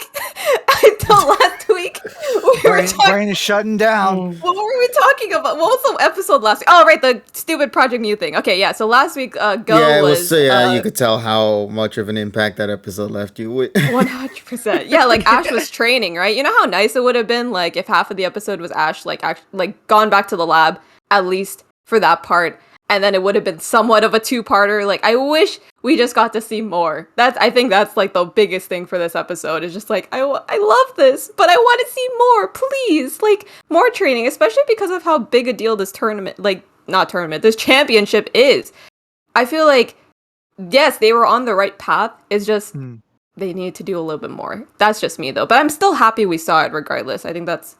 I did give Journeys, like, I had very low expectations, but I'm very happy with it. In terms of the battle between Paul and Ash, I thought it was pretty good. I'm glad Paul didn't get, like, sweeped, like, 3v3, or, like, 3-stocked. I'm very glad for that. I also found it interesting how Paul was actually helping Ash in terms of using the aces of some of the Master 8 competitors, yes. So I thought that was really nice, too. And even his little smile at the end when Go realized his tactic. And then also when Ash was able to utilize his Pokemon's energy to just do what he needed to do to win. I thought that was really cool as well. And then Paul, of course, just being Paul as well, like even saying like if you're struggling against me, like you'll have no chance, like against like the Masters 8. I thought that was really cool as well because again, classic Paul, but still like he shows a more mature level. I do agree with what Tyrone said as well with the like the gym leader thing. I felt like yeah, that was a little bit thrown in, but at the same time. I feel like that's a good direction for him just because what else would they do with him? You know? Like yeah, there's really nowhere else to go. Yeah, and I think this is a good step for him because like I said, like I feel like before he had no respect for Pokemon whatsoever. It was kind of just like, all right, so I train you to be strong, but therefore if you sad, I don't care. So now it's like, okay, you sad, I kind of care. So at least that's something, right? It's a step in the right direction. Also, what he said too, the reason why he came in the first place is because he wanted to learn. Because Professor Oak, of course, like is like one very well known for like this Pokemon research and all that. So he wants to learn as well, and I feel like that's a good step in the right direction for his character as well. And even seeing like little things like Delia as well, like appear out of absolutely nowhere, but that was really nice to see. And then the group picture at the end, so cute, so cute. I think it's going back to the best wishes. If that might have been like a reference, almost kind of, sort of. Almost. There was one problem with it. Yeah, there was Go there, which I'm just like, why are you there? I think Go's done that a lot, where he's been in like a bunch of unnecessary, like, hey, look, everything you know and love about Pokemon, and Go's here too. Yeah, exactly, 100%. I'm like, damn it, this picture was so almost perfect, but it's okay, it's fine. Another con I would say as well is when Electivire was playing with Pikachu and Grookey. I wish that Electivire threw Grookey's stick, and then Grookey wouldn't have been in the episode. I think that was I think that would have topped the episode for me. That would have raised it from an 8 out of 10 to a 9 out of 10. Also, another thing would have been, I mean, it wouldn't have made sense, but just in my brain, just thinking of how funny it would be is like, you know, the whole Draco Meteor thing? Like, the first thing in my mind was, run, Piplup, run! So imagine just a Piplup cameo, just Piplup just randomly somewhere, and then, like, Dawn being like, what's wrong, Piplup? And Piplup's just, like, has, like, intense flashbacks. That would have been funny. Yeah, like it sneezed or something. Oh my God. So that would have been really funny as well. And then I think what else can I say about this episode? I really like this episode. Honestly, I thought it was really fun to watch. Like I said, I didn't really have high expectations, but I'm very thoroughly impressed. Like I said, I would love to see more, especially with the training, because I feel like that was the main point of this entire episode. But I feel like that kind of got, because of how much they were trying to throw in this episode, it kind of gets smushed together, you know? Like, the halfway point comes and you're like, wait, we halfway already? Damn, didn't realize 22 minutes go by this fast. So, yeah, but overall, I would give it an 8 out of 10. And I think it was great. And next week's episode, that's also a con because of the trailer. XY League episode 1 flashbacks? Oh no, my fear is coming true. We're not gonna see these battles on screen, aren't we? So, yeah. That is my thoughts. All right. And Well, we'll see what happens. My energy's gone. That's it. All right, then let's go and pass it on to the next buddy. Then, thank you, Emmy, for your review. So problem. moving along from right to left, we now go over to Polly. Polly, take it away, buddy. What is your take on this week's episode of PM 2019? Oh, goody. Now it's time to transition from best wishes mode back to DP mode. Is that a good thing or a bad thing? Both. Yes. I'm really, really enjoying best wishes, and I'm glad Terrell's here to hear that. But yeah. So DP. I mean, journeys. Oh man, you and Emmy said everything that like I could have really said. I love this episode, and I'm trash. I know that, but the Coma shipper in me was very, very happy, as well as the DP stand. We got so many good moments, and now, in fact, I appreciate the Pokemon scenes even more, especially now that I'm watching Best Wishes, because the Best Wishes Mons were always one of the teams that I felt like I was the least familiar with. So now I actually feel like I know them. And like if I were to go back and watch this episode, it would be cool to see where they sort of fit in and how and observe more closely how they help Ash's Journeys team, such as Pig Knight being part of the Fire Squad, etc. And Palpitoad being obsessed with Go. You know, I also love seeing my Blee helping out. And I think it was Zach that caught this.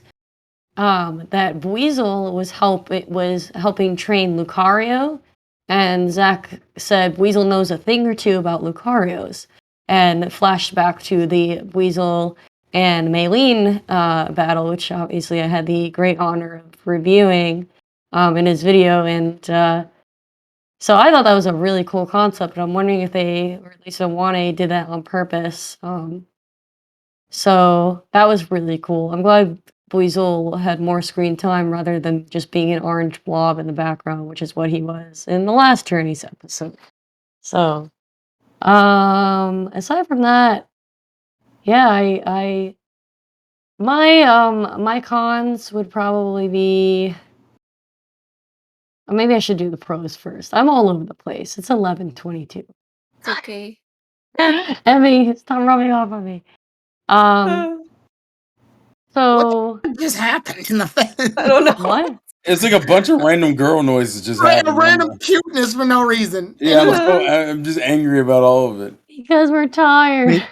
I don't know what happened ratings. today. It's Go. just tiring. Today's a tiring day. I don't know what happened. It's okay. Yeah. Just go I on. went to the dentist and I applied for a job. Nice That does not seem like that should have been tiring enough for you. development. Well, it was. Did you have What? cavities?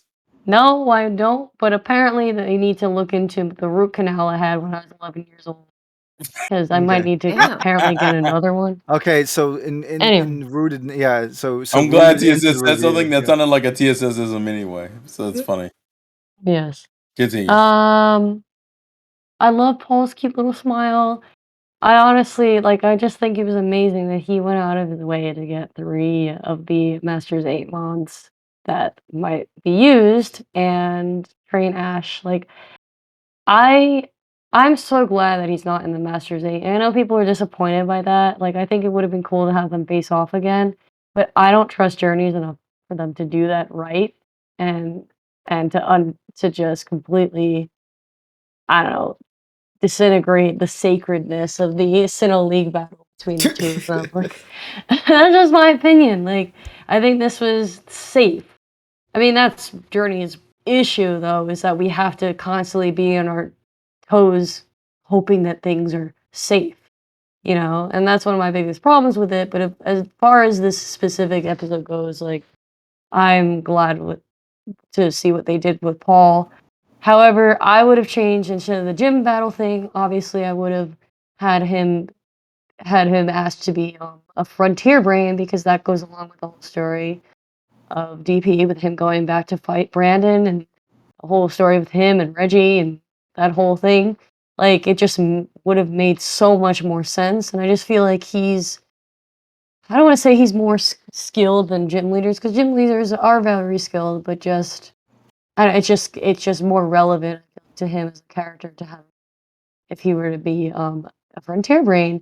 And it's kind of salt in the wound just because last week was a Reggie episode. So a Reggie like the Pokemon.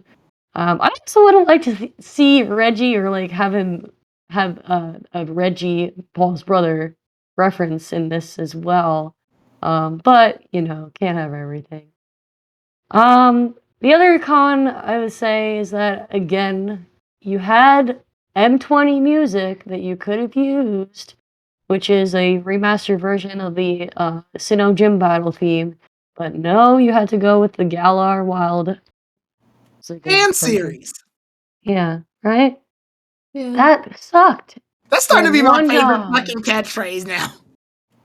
Yeah, one job, but I was expecting that because they didn't do it for Dawn either, who appeared multiple times. So whatever. Except in the Arceus specials, I think. Oh, really? I don't remember. Okay. I'm just assuming. Eh. but knowing this series, I mean, or would you be surprised? Yeah, that's true. I also give it an 8 out of 10. I think that's a fair number. I just really, really enjoyed it. I'm glad it was also so cute seeing Ash's old mons cheer on the new team. I don't really have any emotional connections to the new team. In fact, similar to Emmy, probably like Gengar's my favorite just because I like Yeah. its personality.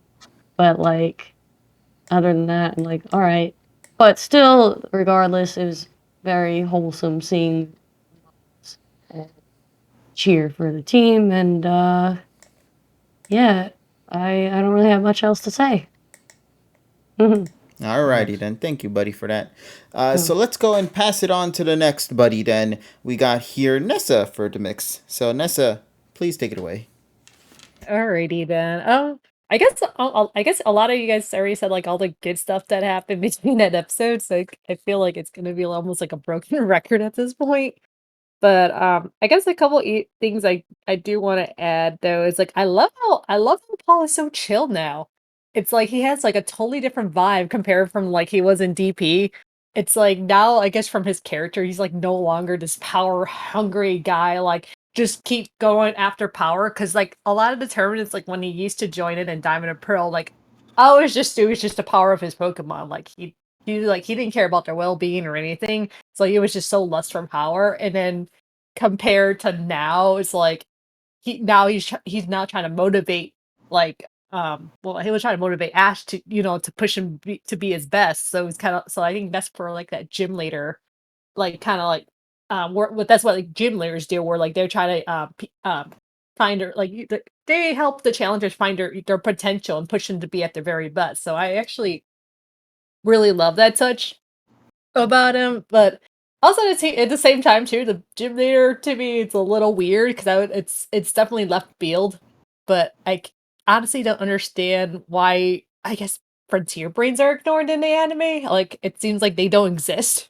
So I don't know, but yeah, but I had a fun time with Paul though. But we had like I think with one of my friends though we have a little headcanon we're like, like Paul's not just here just to see Professor Oak. He's here, like he's here because he knows Ash is on the Master's 8, so that he's probably like, okay, like it's time for you for a visit. So it's like so I so and also I guess yeah, he wasn't the one who I guess told Ash that he was coming to Gym Lee anyways either, so we had to hear from Professor Oak. Um the other thing I kind of noticed too, I guess I know everyone kept bringing up Gengar, but I kind of I've been loving like Gengar's development because it's kind of cool how like from the very beginning he was like very cold-hearted, like, and then so angry all the time. And then I'm not sure if anyone was paying attention to the attacks, but then a lot of his attacks like like Ice Punch, it's Psychic, it was just like really these dark type moves. And then you compare it to his current set now that he just recently learned like Will-O-Wisp. Now he knows like Dazzling Beam, Gleam, I believe so. So it's like more like this positive type of energy. Yeah. And now like since he learned like Will-O-Wisp, he's like now Will-O-Wisp. like he's like more like his heart like warmed up, so he's like more warm because they kept noting a lot like, oh Gengar, you're not as cold, like you're pretty warm, like and they normally like I guess normally Gengar's colder, so actually I was kind of liking the little transition. It was kind of like very subtle, like you can't tell, but I was like noticing that like those differences, and then I'm actually curious what attack is gonna be replaced. But I'm guessing it's gonna probably be Ice Punch, unless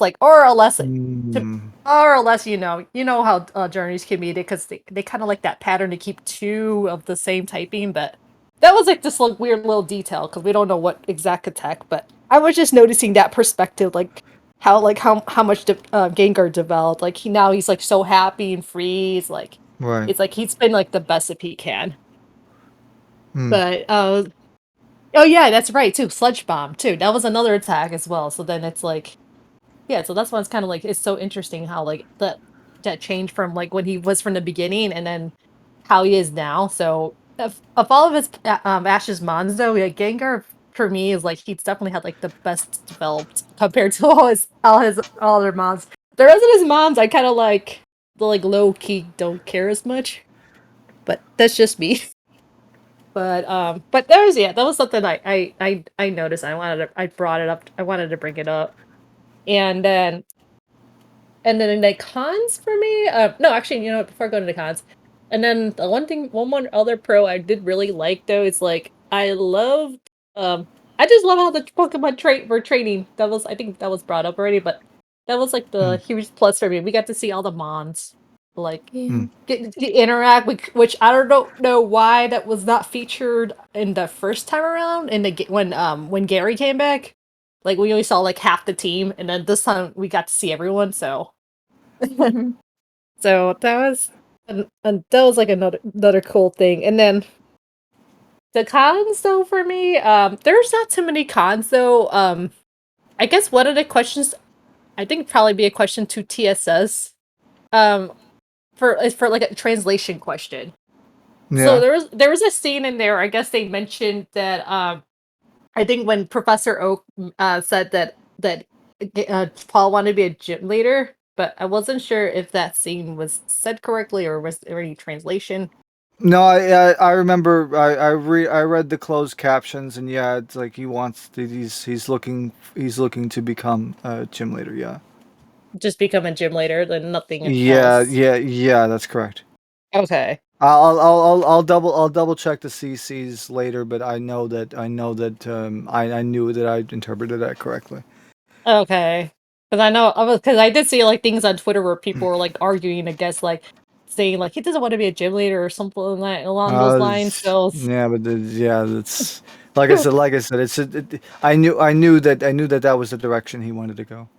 yeah, but for at least in my opinion, for seeing how like like Paul now into more like pushing people becoming their best, I actually really love just that transition like Mm. overall. But Okay. yeah, but yeah, the couple cons for me is like I was like I wish we got more of this. Like man, it just made me kind of like also a little bad too. I was like, damn, Paul, where were you earlier? There, you could have been his sparring partner all this time. Right. We need needs a sparring partner. I guess like that was like the one thing that it kind of lacked for me. So it's like Paul would have been a perfect sparring partner, but no, he's just gonna be back for like one episode. But I wish, and then also too, I guess like Ash is just using his Pokemon, which I guess not too surprising because there was like so many hopes that he'll bring his reserves back, but you know, I guess I actually maybe might be a con or a plus. Maybe that didn't Mhm. happen, but whatever. Right. But yeah, otherwise though, I don't have much complaints about it. Like I was overall happy. Like the Paul fan inside of me felt so fuzzy and warm. Like I was so happy. And then this would end up being my favorite return episode. Like I actually like it better than the Serena one. Okay. That's Oh, a nice. yeah. So then this was my definite fave. So at this one, I actually would give it 9 out of 10. All right. Alrighty then. Wait, I have one more thing to add because Nessa reminded me of something What's that I up? thought The was turn's over. really. Go on. I'm just kidding. Yeah. What? No, I'm kidding. I'm no. kidding. When No. she's talking about Gengar learning Will-O-Wisp, can we just talk about how awesome that animation was by Yes, Iwane Yeah, but when I'm it going to was talk really about that. good. I was We're going about to to talk say about that. Chimchar when The- Infernape was warding off the Will-O-Wisp and like flipping over, like that was so cool. That's Oh, really so Anyway. good. now you just mentioned about that too. I remember on Twitter I saw somebody saying also it's kind of cool that Gengar was trained with the fire types because most of them had in common that they were also bad and from their trainers. So they like So That's I interesting. yeah, that was like interesting. Yeah, so that's interesting how Gengar trained with them, and then they share that common Alright. theme. So I just like remember that you mentioned. I was like, oh yeah, that was still the thing. Alrighty. All right then. But thank you so much, Nessa, for Thanks. your input on Uh, that. So you're welcome. let's go and move on into the next, buddy. So after you, we got TSS, correct? So, Alrighty. buddy, go Yeah. right ahead. All right, so here we go. We have a Yuji Asada and Masaki Iwane masterclass in this episode. So let's talk about those two, the dream team of storyboard and animation director. Asada for the storyboard and Iwane for the animation. First of all, they are listed in the credits 5 times as Cockpit, which actually breaks their record from the DP specials from earlier this year, from the Amazon specials. Also, if you notice, this episode had a lot of motifs in the animation department that did occur from DP, and that is the wedge overlays for the split screens, as well as the horizontal split screen that happened during the Sinnoh League. So those two things you could definitely tell that Asada and Iwane definitely worked together, and they pretty much did what they wanted to do. This is basically like a love letter to like all of the old Pokemon. As we mentioned, we had the references to the openings because, of course, freaking Iwane worked on those openings back in the day, so it makes sense for them to show off that. And there's also a number that nobody will ever talk about, but I'm going to bring up here. It's a number 400. 400 episodes since the last time that we heard of Saba or Subame, Swellow, because its last appearance was in Best Wishes Da 20, which was episode 804, and it's 1204. So 400 episodes. Welcome back. Also, I couldn't discern who voiced Osubame in this episode. I do not think it was archival of Ishizuka. I think it was actually like Shinichiro Miki actually doing that. Because I could just hear it was very low in the mix and I couldn't discern it. Buizel has a different voice as well, so I noticed that because that's definitely not the same Buizel voice. So let's get down to business. So this gets to my con of the episode, which actually isn't really much of a con, but it is anyway. So Shinji mentions to Satoshi, okay, we want a 3v3 Kokai Nashi, which is no substitutions, and only with the Pokemon in the Master's Aid. Okay, that's fine. My issue is the battle was actually set up more like 3 1v1s rather than a 3v3, because a traditional 3v3 would have actually had you would actually seen like Garchomp being used again in the battle. Paul set up a 2 out of 3, not a 3v3. It says in the closed captions 3v3. No. I'm saying you're right. I'm saying Yes. he said 3v3, but what he meant to say was 2 out of 3. No, Yeah, I didn't because get that. well, actually, no, because No, even no. if like Ash wins the battle because 2 of his Pokemon beat like, the 3. But it wasn't specifically said 2 out of 3 falls here. No. We know what it Yeah. specifically said. We're on the same page, TSS. I want to completely clarify that. Paul fucked up. He said 3v3, implying that 3 Pokemon would fight 3 Pokemon, when in reality, the battle was a 2 out of 3. Best 2 out of 3. Ash's Gengar and fucking Lucario won, and thus Ash won the battle. Yeah, but it's still kind of that it's docked off a few tenths of a point for that. Also the point where now here's the other thing. So these are this what happened in terms of development. So obviously you had Gengar with the Will-O-Wisp learning, but also the Garchomp versus Dragonite fight, where Dragonite has a lot of a huge problem with Garchomp, is foreshadowing probably with Cynthia. And I could definitely see what direction they wanted to put that narrative. So I like that little subtle hint that Dragonite is going to have a problem with Cynthia because of the fact that he had problems with Shinji's Garchomp. So I did like the fact that it was basically like Masters 8 Pokemon. You had the Metagross, you had the Garchomp, and you had the Gyarados, which is quite funny. I mean, it's probably just a warm up for Iwane to make the animations, and also once again animation on point for the battles. Thank God, because if there's a man who knows how to fucking do battles, it's fucking Iwane. Because man, looking at like the last few the last few PWC fights, and just seeing like Iwane doing this shit, this is the man, this is the masterclass man of how moves are supposed to fucking look like. Not fucking like low frame count, low key frame shit. We're talking about nice looking, appealing moves. And that I think is the most thing. And the hyper beam stuff, great.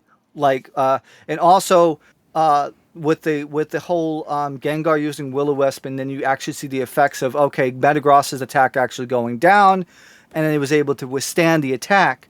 That was cool. Okay. And also as folks had said here as well, the groups of Pokemon together, the grass types. You had all the grass types together, all the bird Pokemon together, all the fire type Pokemon together. And just to see all of them together in one place finally.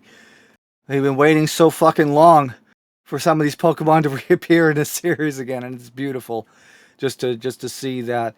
No Kenji, which is kind of fucking stupid because it's like, to forget he exists. And then, I mean, I liked the inciting incident of having Gengar fly, like being flown off, and then them encountering Shinji. I like that. I mean, that's a way to kind of get the plot point going. So then in lies the other thing I wanted to talk about, and that is, on the eye catch there was no narration, so it means that of course, since Maria Eichholz isn't going to get her $10 to voice in this episode, she's not going to be in the iCat in the on the Who's That Pokemon. Also, again, there is a difference at the very end of the broadcast, because since there is no Pokemon Hirameki segment, they went right into the Masters 8 bracket reveal with the narration. But also the to be continued screen is also changed like it was last week. So again, little subtle differences like that I pay attention to. But overall, as for Shinji and people talking about not having Brandon and all this stuff, also a really nice touch in this character, and nobody's talked about this yet. Shinji says "Dasai" after Dragonite gets defeated, which basically means lame. So I like that, lame. Again, it really proves like Shinji's prowess, that he still can be a salty son of a bitch if he wanted to. Mm-hmm. But overall, like I said, even though there was a lot of things missing with the Shinji stuff, although looking at the DP3 flashback, as well, I think is like DP1 something with that stuff and reanimated in the widescreen style. That's pretty cool as well. Also, the dynamic range on the stair shot for the Shinji leaving after the Sinnoh League, that was also very done very well. Like I said, it's really quite amazing how much visual dynamic range is in this series now compared to DP, which looked kind of flat. But then again, that's a holdover of the SD era. You didn't really see many in the way of dynamic range until at least XY. So it's really cool to see, like, finally these coming together, and an episode that has that visually has motifs from DP series, The musical choices, like Polly said, even though it's kind of a missed opportunity, I don't think it hurts the episode at all. Um, as a matter of fact, I think um, I think honestly, if they did have Miyazaki tracks, I think I mean realistically, the M21s, even though it would fit in one case, I don't think it would. I think they played it safe by just having the Yuki Hayashi tracks, and also they're trying to freaking promote the new freaking CD that's coming out. So that's another thing. But overall, decent episode. Liked all the returns.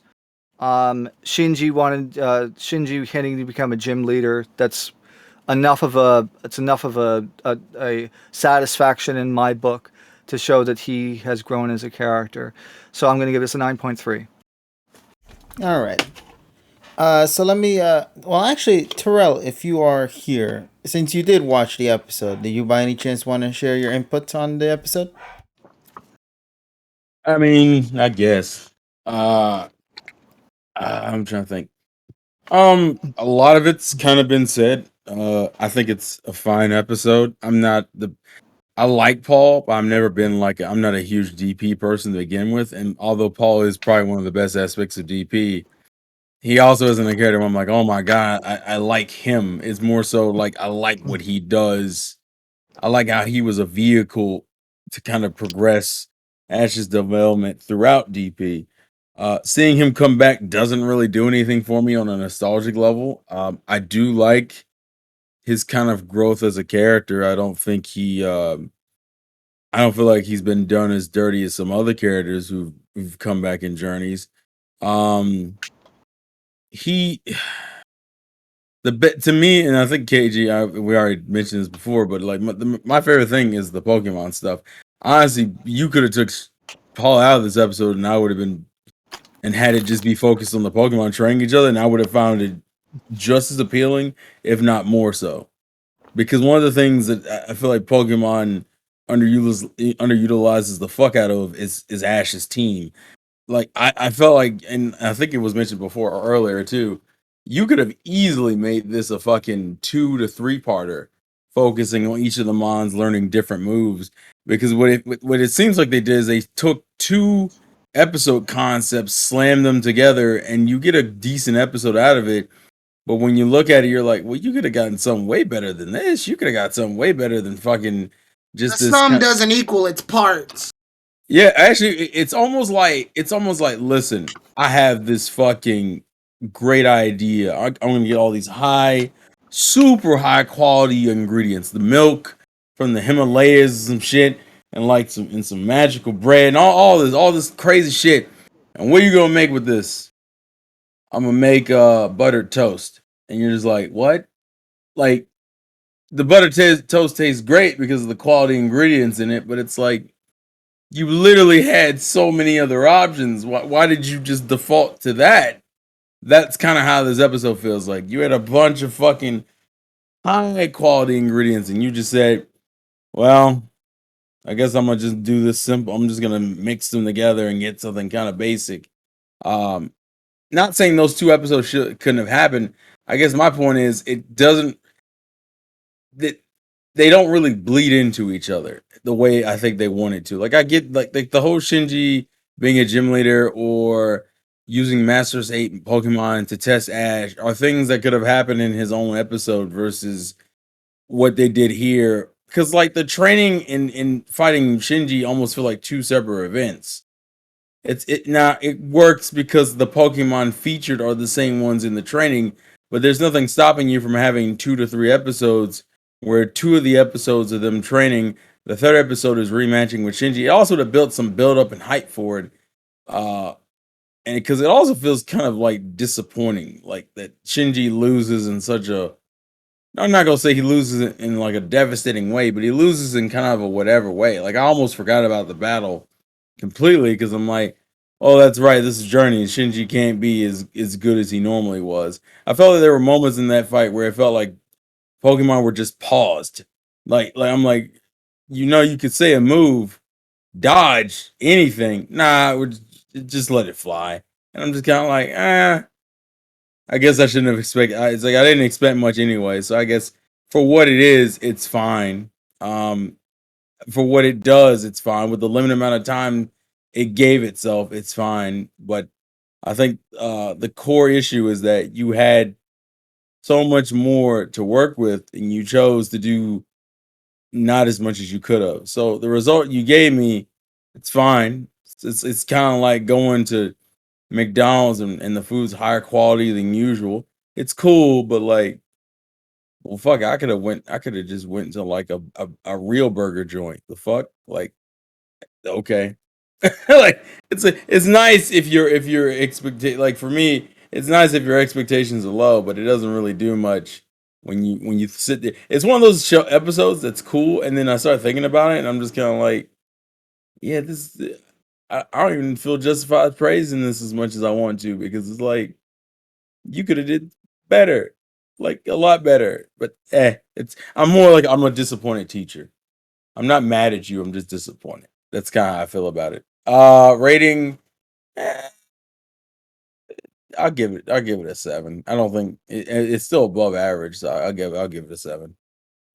Alrighty then. Thanks for sharing your review on that, buddy. No problem. So last but not least, let's go and head it off now with Tyrone, since you mentioned you would like to go last on this one. Also, Donnie was saying, what good burger joint are you referring to? I wanted to go last because I knew I would be the contrarian on this one and say, but Terrell then showed up. I didn't count on that. But to me, I liked this episode when I watched it. And then the longer I thought about it, the longer things started falling apart. And that doesn't make the episode bad. I want to clarify. I had a good time watching the episode. The problem here is that little cracks start showing up and revealing themselves that made it very obvious that some just seemed off. I want to get this out the way first. It is good to see Ash's Pokemon not only seen all at once, but be fully utilized.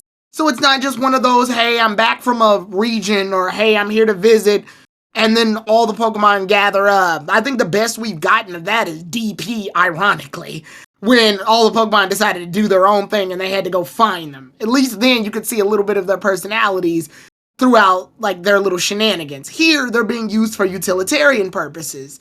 Training Ash's Pokemon, which I think is a good use. I mean, because Ash trained his Pokemon, so naturally the Pokemon showing off what they learned and their experiences with Ash are gonna rub off on Ash's current Pokemon, because God knows they need the damn spotlight and screen time. So it's good. It's good, and kudos to Pokemon for actually going out of their way to try to utilize Ash's older Pokemon in a way that isn't just, hey guys, I'm back from another league, or hey, this is my new team, visit my old team, check it out. Like, it's good to see that they're used this way. It means that while they're not gonna be participants in the PWC, they at least contributed in some way, shape, or form. Sometimes Pokemon don't have to actively battle in order to contribute to one of Ash's victories. AKA when Frogadier and Talonflame fought off against the Meowsticks, but Pikachu served as the stopwatch for future sight. Sometimes a Pokemon doesn't have to be actively in the fight to contribute. That's fine. That's perfect, actually. And what better way to use the reserves? To Paul. I do like how Paul's legitimately used as a trainer to train Ash up. While Paul's training Ash, Ash's Pokemon are training his team. This is a nice way of utilizing a training episode. It's too damn short, but it is a good way to utilize everything to its advantage. Out of all the rivals, I believe Paul's the one rival that pushed Ash to be better. Gary antagonized Ash and made him driven, but that didn't really make him better. It just made him focus. Paul is the one that made him a better trainer in terms of his philosophy versus Paul's. Treating Pokemon with nature and nurture versus training. Like, just hardcore training. Excellent use. We haven't mentioned Go at all, but that's probably because Palpitoad and Gibble decided to give him pity screen time. honestly, it's a weird direction to put Palpitoad in too, considering that he was in a didn't he have like a frog gang when we started this off? Whatever. And Gibble, and Gibble, he needed to do the bite gag, and I guess Ash's head wasn't available at the time, so it was Go. It actually is a little sad. If anything, it makes Go look worse. Because then it's like, look, Ash's Pokemon hang out with you more than, your Pokemon. Isn't that weird? Hang out with your fucking Pokemon, Go. So, when we go forward, though, and the battle's good.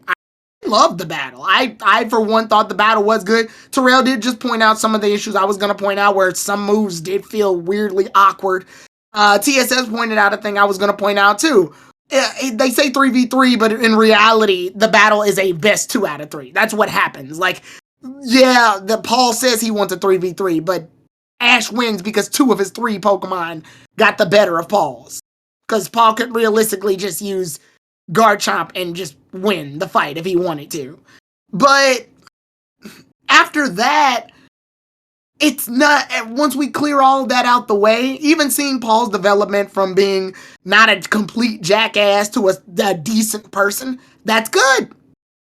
My issue starts to become in his interrogation as to why he's in the episode. It feels like the episode scripting does a lot of heavy lifting to try to justify Paul's existence here. Go ask why is he here? Or I think it was either Go or Ash. One of them asked why Paul's even here. Paul goes, "It's no surprise why I be here. Professor Oak is a Pokemon genius." And I'm like, yeah, okay, sure, great.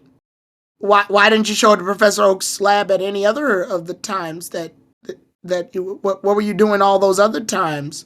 Like, why is this specifically the time you decided? And then you show up to the lab and, leave. You leave. You show up and you fucking leave. I never see him in the lab. I only see him at Oak's Ranch for a little bit to talk with Ash. But we mostly see him literally where he was, in that little generic dirt grass area right by the trees. He shows up out of the trees. He leaves back into the trees. It's almost like he was a set piece. Like he shows up, then leaves. And Professor Oak has to do all the heavy lifting. Paul was here because he wanted to study Pokemon. Yeah. Oh, and apparently he wants to be a gym leader. And I'm not shitting you. The lines literally say, apparently he's become a gym leader. Oh, by the way, real quick. Oak does this before in the fucking Gary episode. Remember where he's like, "Oh yeah, by the way," and you're just like, why do that? Like, sometimes it's better not to know. You want to know why? And Terrell, you want to know why they do that? They do that because the episode doesn't want to do the dirty work of having the character naturally be introduced in the episode. It's easy to go to Professor Oak and him just be the exposition. Because then what it does is that it pacifies fans. It means they don't have to ask any further questions. When Ash and Go ask the questions, it's not really Ash and Go asking the questions. It's the audience asking the questions and them being answered through Professor Oak. Professor Oak is doing the work. Like all of that is simply just sort of to justify it. He's a gym leader now. There. Now you don't have to ever worry about where Paul is ever again. Well, everyone's saying that he's been asked to be a gym leader. Exactly. Okay, and again, they say apparently he's been asked to be a gym leader. That raises further questions. Who asked him to be a gym leader? What is he going to be a gym leader for? What type of Pokemon is he going to use? When was he asked this? Way too many questions that the show doesn't want to answer. Gym leader was easy because then it can plant Paul in one spot where we know he'll be for the rest of his life. That way, if he never shows up ever again in the show doesn't have to justify it. Oh, he's a gym leader, that's why. You don't need to ask questions. He's a gym leader in some generic city using generic Pokemon. Why the fuck do you need to ask where he is? He's a gym leader. Don't ask us anymore. Please don't bring it all back. That's what it was. And it feels like it. Where do these Pokemon that Paul catches? I let that one slide only because Paul has a history of catching Pokemon in other regions. And we finally do see them. But that's another problem, is that we get to see them. Here, we just gotta take the show's word for it that he has the 3 Pokemon necessary to give Ash the challenge he needs for the Masters 8. Sure. Whatever. Fine. And then that whole Ash asks a question. And this is the one that I tweeted about because it bugged me so much. Ash goes, why didn't you compete in the PWC? And Paul goes, I don't do festivities. And in the tweet I go, yes, you the fuck do. The tag team tournament, the flying ringer race, and the fucking Lily of the Valley conference. Yes, he does festivities. He does until the plot says he doesn't.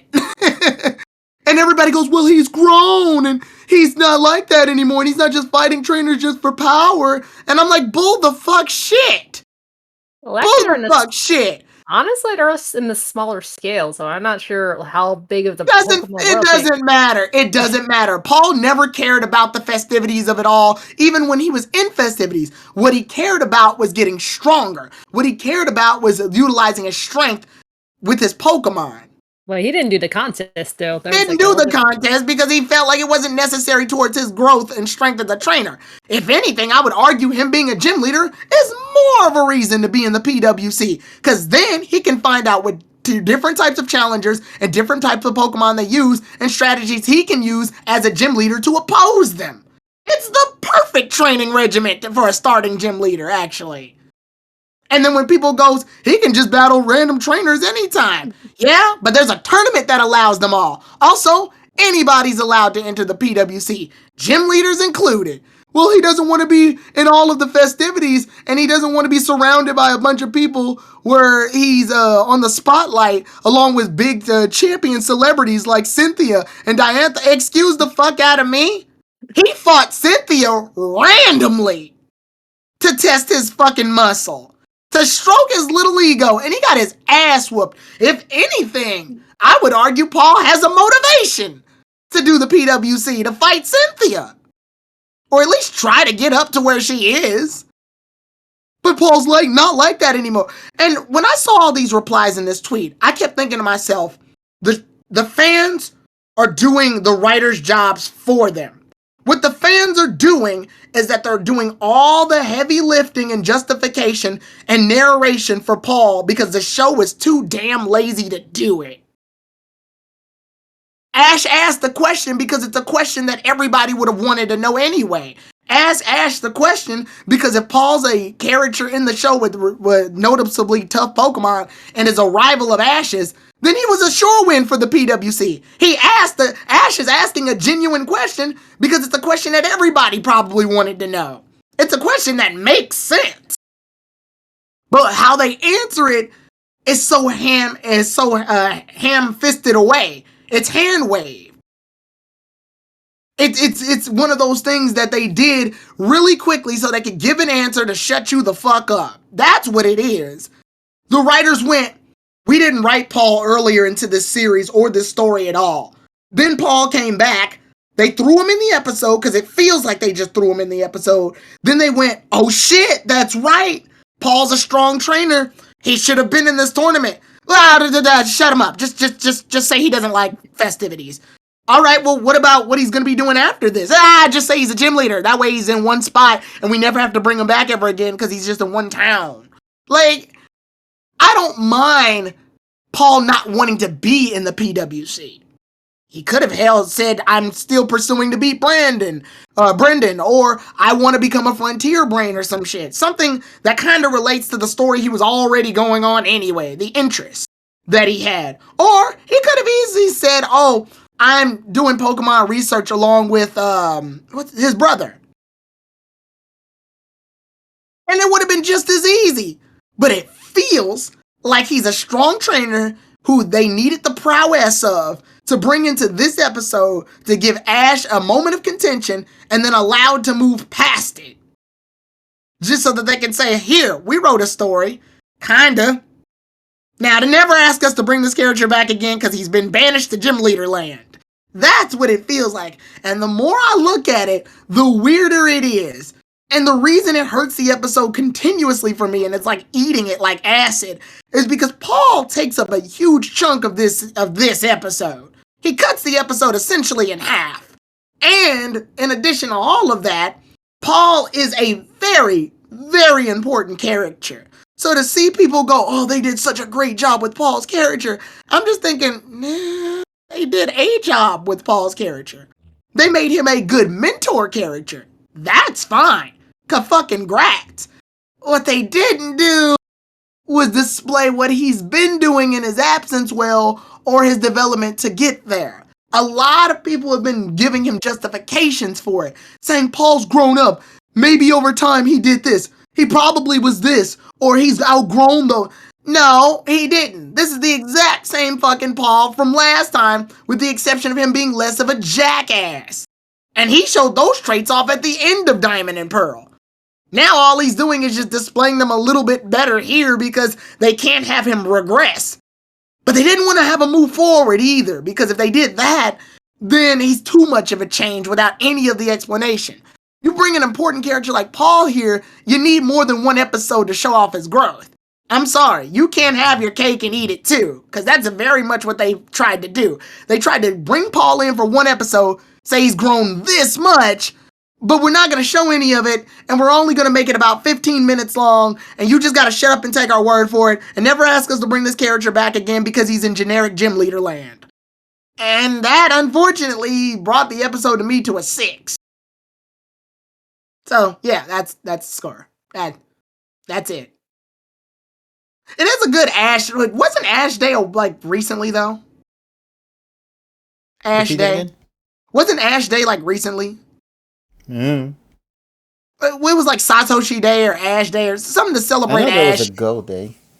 I don't care about that shit. Like I said, I think I'm the only one who mentioned Go in this damn episode, didn't I? Welcome. Yeah, no, yeah. No, actually, Emmy did. Emmy Oh, did. yeah, that's right. Oh, yeah, because she wanted Grookey's stick to fly away. Yeah, I think this would have been a good day for, like, this would have been a good Ash-focused episode, but Paul, unfortunately, is in it, and they did his character well, but at the same time, it feels like they sort of, like, they had to, it feels so uncomfortable. It feels dangerously uncomfortable how they got him here. And I can't put my finger on it, but it feels like a patch job. Yeah, I don't know. I can't explain it, but it very much feels like a last-minute thing. It feels like they slung him in at last minute and went, there's the plot! Yeah, so that's my thoughts. Okay. Yeah. What was your score again? It was a 6. I originally went into this with an 8.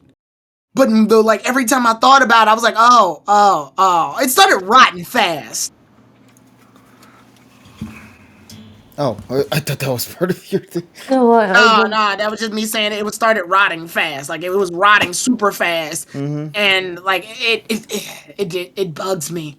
It just bugs me. And it's like poor Professor Oak. Even when the episode starts, Ash is like, I need a way to get fired up. Oak calls. He's like, hey, Ash. Oh, I'll bring into it. And then when he's there, Oak is just sort of there as a mouthpiece. Paul, I know everything about Paul and what Paul's doing and how Paul's doing and all of these things, even though I've never fucking met Paul a day in my life. But all that's an off-screen land. Ha ha! He's gonna be a gym leader. Yay! Like, yeah. I think crack up with like, I guess what they, because I guess you know how like every after episode they review like the little art what they're up to or something like that. And I guess like Paul was taking notes like from whatever Professor Rook was saying. Yeah, the comic you're talking about. Yeah, the comic. Yeah, I don't know. It just to me, it felt sort of haphazard. It felt like they did this last minute. It almost feels like they shoved him in at very last minute. I want him to be a sparring partner, but no, we don't get that. Yeah, they shoved him in it feels like they shoved Paul in at last minute and then tried to give a bunch of justifications, and then they hoped that the fans would just do the rest of the work and say and defend Paul. Unfortunately, though, this is not the electronics industry where you can actually complain to a company and they actually get shit done. So that's the problem. Yeah, I just feel like this was this was audiences wanting this to happen so badly that it wound up happening, but it unfortunately came at the cost of a structure. What are you talking about, Tyrone? Most people are easy to please nowadays, unfortunately. Oh shit, for real talk? Yeah, it's fucking stupid. Don't tell that to the people that play the stock market. Yeah, and I'm sure KG, I'm sure I don't know. I thought you were going to be the the one to mention it, pain. but somebody in my replies when I sent this tweet actually brought up that apparently Paul wasn't supposed to be in this fucking episode. No, I mentioned it before, Yeah. but I didn't mention it in the review. I mentioned it, I think, in the reaction night. Can you that- quickly explain, just out of curiosity? Okay, so to clarify, when they were working on this episode, originally it was meant to simply be Ash coming back and visiting his Pokemon, and the entire episode was supposed to surround him and his entire Pokemon of the present and past. And then at last minute, the writer was like, I think we should put Paul in here. And then they put Paul in here to make things simpler. Yeah, to make things simpler. I can actually read it if you want me to read it. Yeah, now. there's an I actual pulled it up. article interview that has the developer. Go ahead. Yeah, the answer is Mr. Yuyama always put pressure on me with stuff like this, laughs. But having done the Champions is a tournament of pretty grand scale, so it also in part rewarding for me to have written Ash's Pinnacle in a singular battle form. Of course, I made it based on the orders that came in the discussion I had with staff members, but I have written keeping Ash's battles to appealing in mind. And ever since the opening got visuals, I've been getting reactions from people all around me too. Episode 114 that will soon be broadcast, the Blazing Special training battle, Ash versus Paul, was planned to be an episode in which Ash goes to Oak's lab before the Masters tournament to be cheered on by Ash's Pokemon that are in the original series composition. But I remembered making a suggestion that I wished for Ash to attend something before the battles. Not just this, Mr. Yuyama suggested let's make Paul appear. And I definitely agree that that after having come this far, it could be nobody but Paul. I'm certain the fans must have great expectations. So we indicated that at what position Paul currently is for them to notice. So yeah, that's it. So yeah. Oh, I hate this show. Yeah. Oh, Sorry. hey, at least it's not like fucking Massacre Party. I want to say I want to say this too. Last minute writing things can happen, and they aren't always necessarily bad per se, but should it never appear that way? We as the audience should never really be seeing the man behind the curtain.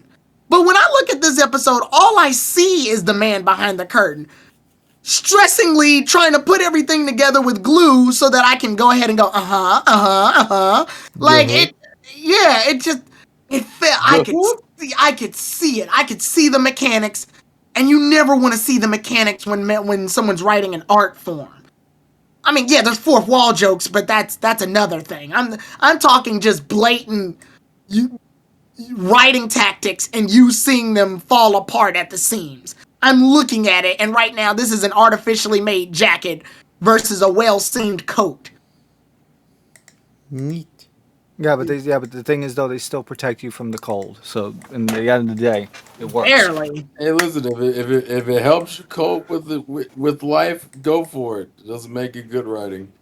That's the way I always looked at it. As Like- they say, like- have it your like way. Someone has not the Like, best like, writing. That's not nothing your new. fucking bitch. That's not your fucking. No, you. Yeah, you fucked it up, but it's okay. That's not my scandal anyway. My scandal is You really want to push the just let it die. It's all right. Because I can already tell you right now, let's say I tweet out which... That's not your slogan, bitch! There you go. You were so stubborn. He was determined. Let him be. If I sat out right now and tweeted out, what gym leader is Paul right now? What gym leader is he? People would go, well, that's not important. Yes, it the fuck is! Yes, it the fuck is now! You've made it important. You brought it to the table, and you want to relinquish responsibility of it because it's over. Like, The way I'm always gonna, the thing I've recognized, at least with Journeys and at least the fan base, especially with Journeys, is that, Tyrone, I know you feel the way you feel, and I'm not trying to devalue it because you were very justified into feeling the way you feel about the writing and the character development and the way they're handling certain returns. The problem is, I know Pokemon has always been for children, but it very much feels like the fan base is just completely content with just seeing old characters, and that's Terrell, how come fine. in older shows, same show meant for children, did better jobs? No, Tyrone. Don't get it twisted. The writing is ass. Don't ever get that twisted. I need you to understand that personally. For me, show's writing is ass. Okay, but people don't care. That's the, Yeah. that's Honestly, the, yeah. Yes. people. And it's really people, and the biggest problem people- is that nobody can say anything because, well, it's like who are you gonna like I mentioned before, who the fuck are you gonna complain to? You can't complain to nobody. It's their at the end of the day, it's their fucking decision and whatever the fuck they do. It's not like we could fucking I don't know. No, that's a terrible way of looking at it. It's not No, even that's that. no. The problem is that's a terrible way of looking at it. You should Yeah. you should still fucking complain regardless. I did complain. Actually, TSS, I'll argue that the audience's complaints is what brought a fucking line over to the PWC for no damn reason. Mm-hmm. So they are listening. They're just doing the wrong shit. You mean they're listening to the wrong people? I don't. I think. A line is only there because the fans bitched hard enough. So they're obviously listening. It's the fans in Japan, yeah, but not the international ones because they fuck them. Fans are fans regardless. TSS. My point being. Yeah, but the problem is it's not like a fucking electronics company in China listening to worldwide critique versus a Japanese company only listening to Japanese people. That's not the. Well, that's isn't not that also an assumption that they're only listening to the Japanese people? Also, I would argue that English fans have been able to transfer their thoughts over to Japanese. What about people who speak dual languages? What about people who fucking talk to other people about the episode, but they speak different languages? Like, it spreads. It spreads. I would even go as far as to say, yeah, I would even, sorry, Terrell, I'll let you go after this one. I would even go as far as to say, this is a stretch, and I know. Let's say we did our reviews, and maybe somebody who lives in Japan is watching our shit, and they translate it or some shit, or like they know both languages, and they take the criticism and go, that's a good point. And then the fucking, like, it's a thing, all right? It spreads. Yeah. It spreads. Influence spreads. Yeah, but then I also find it just incredibly close-minded to imply that they only notice the Japanese viewers and watchers, and they don't pay any attention to anyone the else. English watchers, yeah. Well, the biggest problem, the show's getting translated. It would listen. Just hear me out. That would be true if it was a simulcast with the rest of the world. The problem is that would have been the case up until about I would say midway through Best Wishes when they had about a 16 episode gap. Not now, where the series from the international standpoint is about maybe 6 months to a year behind. It's not the same environment that it was back in 2010, and I think that's the biggest problem. Yeah. I think that's what it is because I would have went by that point. What did you guys are saying back 12 years ago, but not now, because the gap between the international release and the Japanese release is so wide now you could drive a bus through it. But my point of the matter is, while ultimately it's going to be freaking TV Tokyo that pulls the strings and OLM that pulls the strings. And the various writers, along with 81 Produce, all of those are the ones that pull the strings for the anime series.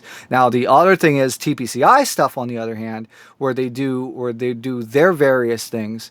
They're more open because they are not controlled by the TV Tokyo execs.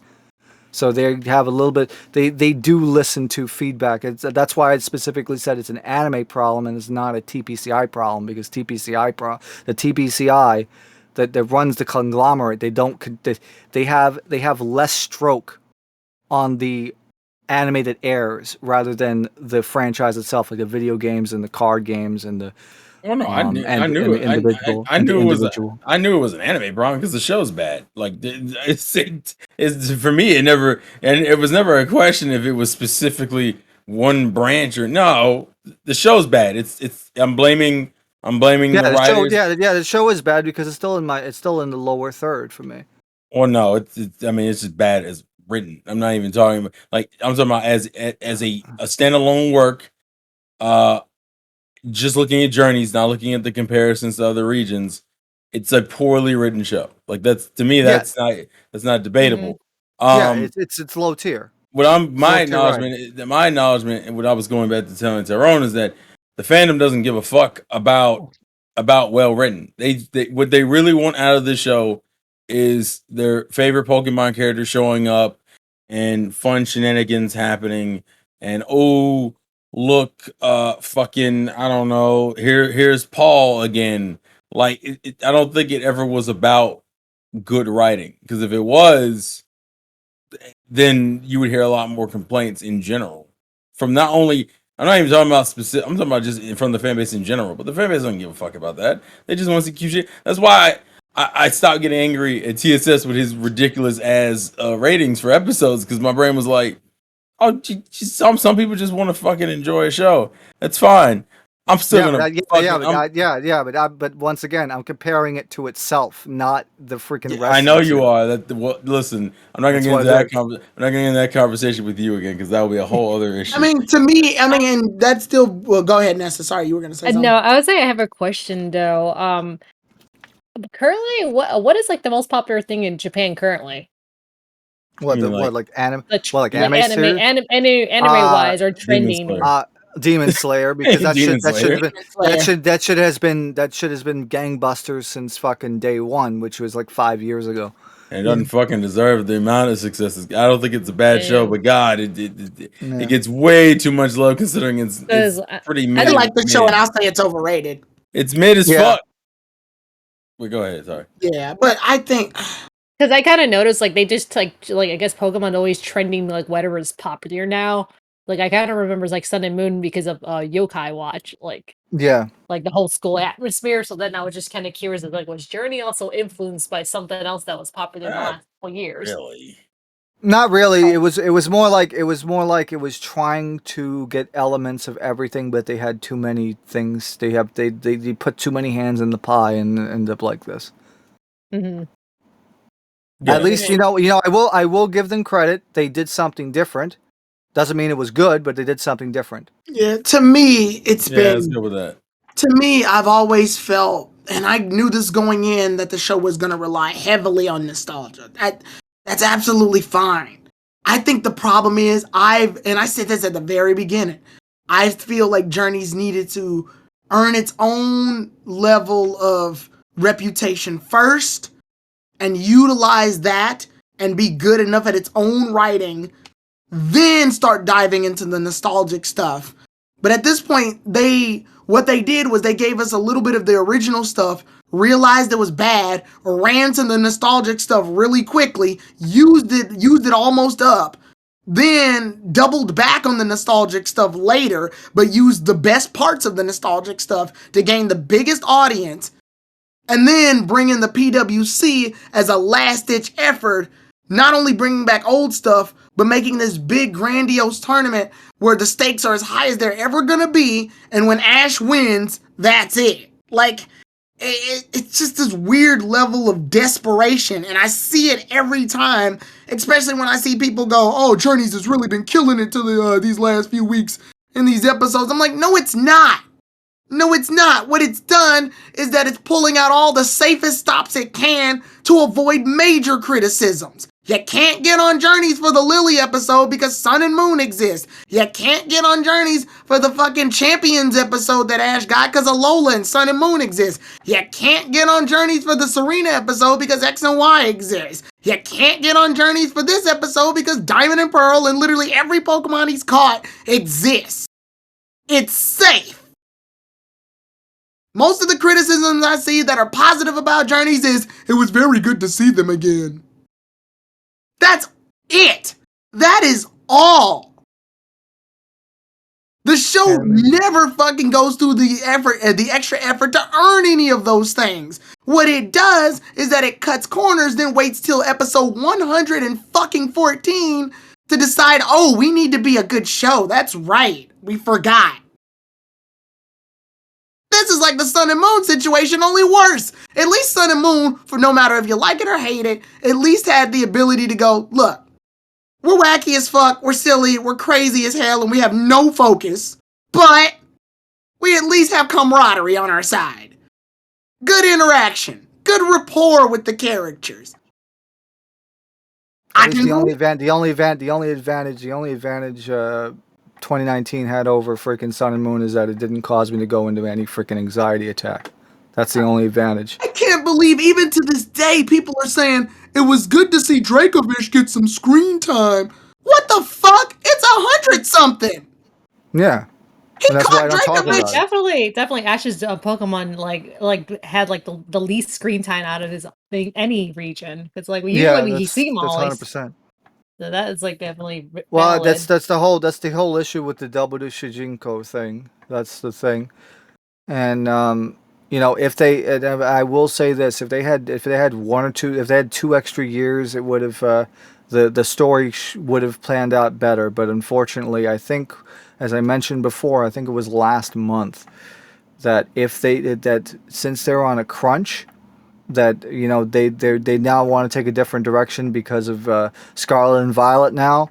Because originally I was expecting honestly them to take 2 generations or 6 years for this series, but obviously since it didn't pan out the way that they wanted to, they're just trying to just throw everything under the fucking bus and start again. Mhm. And that's the one thing that I will take away from this is that the missed opportunity and missed potential that it could have been if we had an additional 2 or 3 years.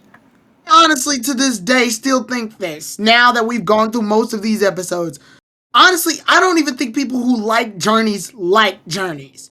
What they like is the idea. Yeah, I would agree. They like the idea. Because there are ideas. The show's chock fucking full of them. Not executed well, but they're there. That's what people like. People like what Journeys could have been or what Journeys was trying to be. Every time I review these, I'm not reviewing what's supposed to be. I'm not reviewing what could have happened if so-and-so didn't take place. I'm not reviewing what happened if the writers weren't held down by a fucking pandemic. Yes, those things are important, but it's still a piece of art, and I'm still going to judge it the way that I saw that it came, not what it's supposed to be.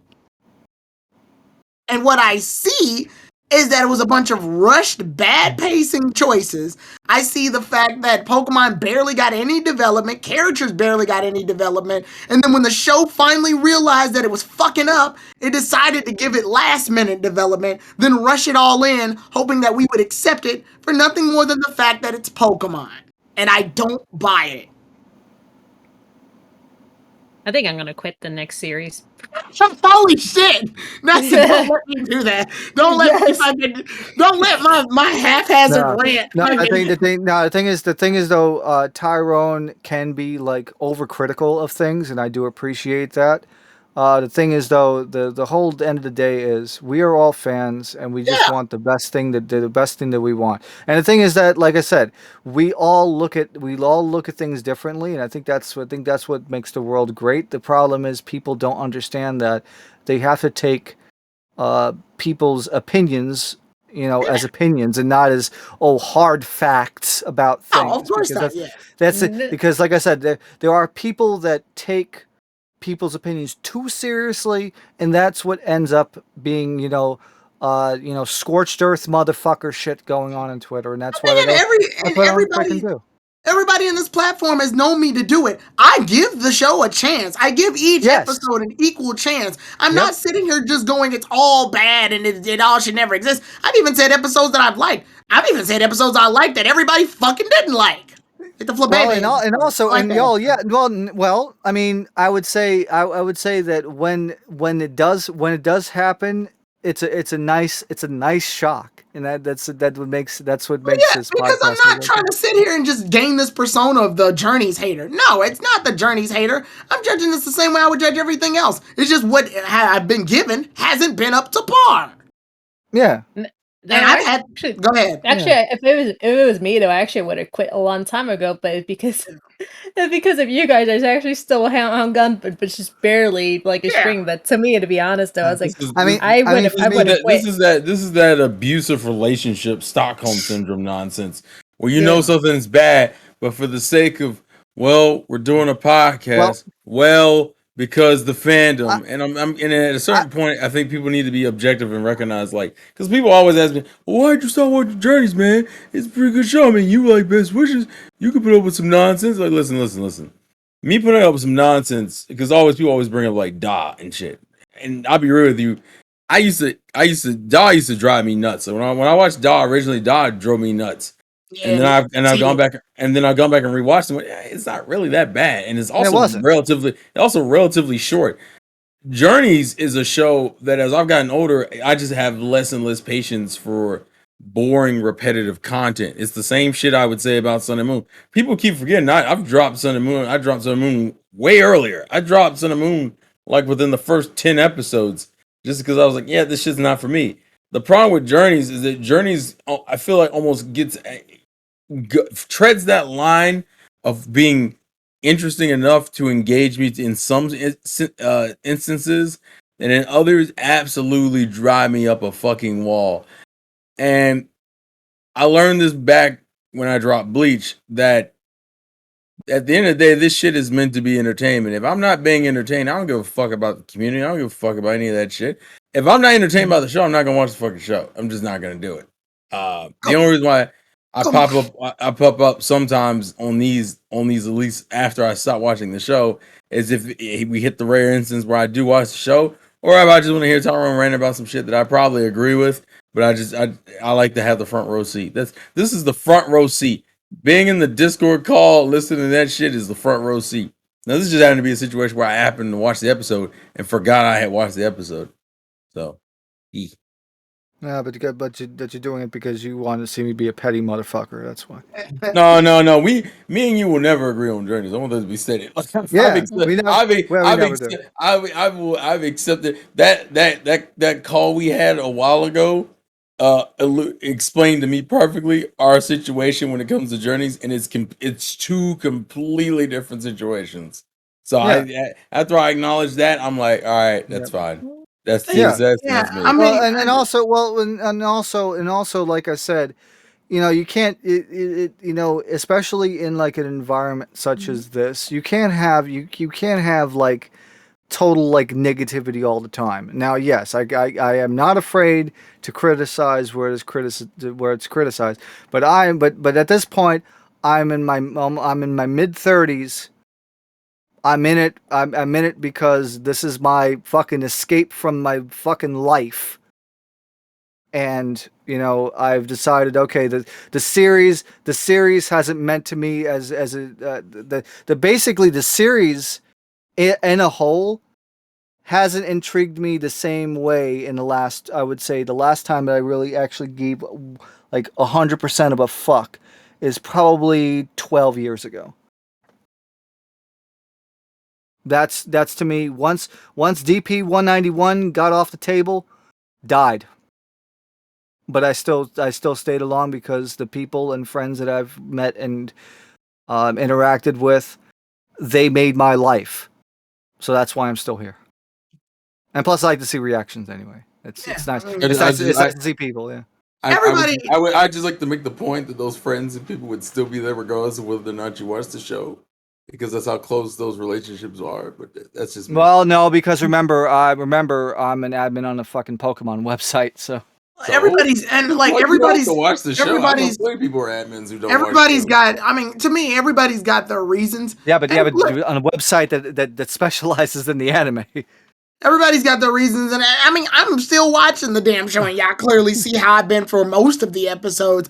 I've even will argue that, like, the fact that I'm able to engage in the conversation and see how the fans, like, do talk about, like, even if they oppose what I agree with or don't oppose, If they agree with what I agree with, or disagree. disagree. Thank you. Yeah, I am losing. The brain is gone. Yeah. If they agree or disagree with what I'm saying and engage in some like meaningful, productive conversation with me, that alone to me is enough to keep me like interested sometimes, because it at least allows me to realize where they're coming from and why they like something. I mean, and it allows me to learn more about their perception of Pokemon and how they view it. I think the problem here is that go ahead. I think the problem here is that what happens is that people take this to heart. Yeah, exactly. Like people. I mean, obviously, I'll be as vague as I can about it because, like, this is the show, this is the pod, and I'm not gonna bring all the shit from Twitter over here. But I will say, opinions about Pokemon have obviously had their large amounts of backlash. Yeah. To almost a destructive degree, and when I do this, I have never been one to back down from a challenge. So when people do give opposing thoughts, so long as they're productive, I try to engage in them just to see what can be gained out of this. Or hell, who knows? Maybe some people wind up actually seeing it.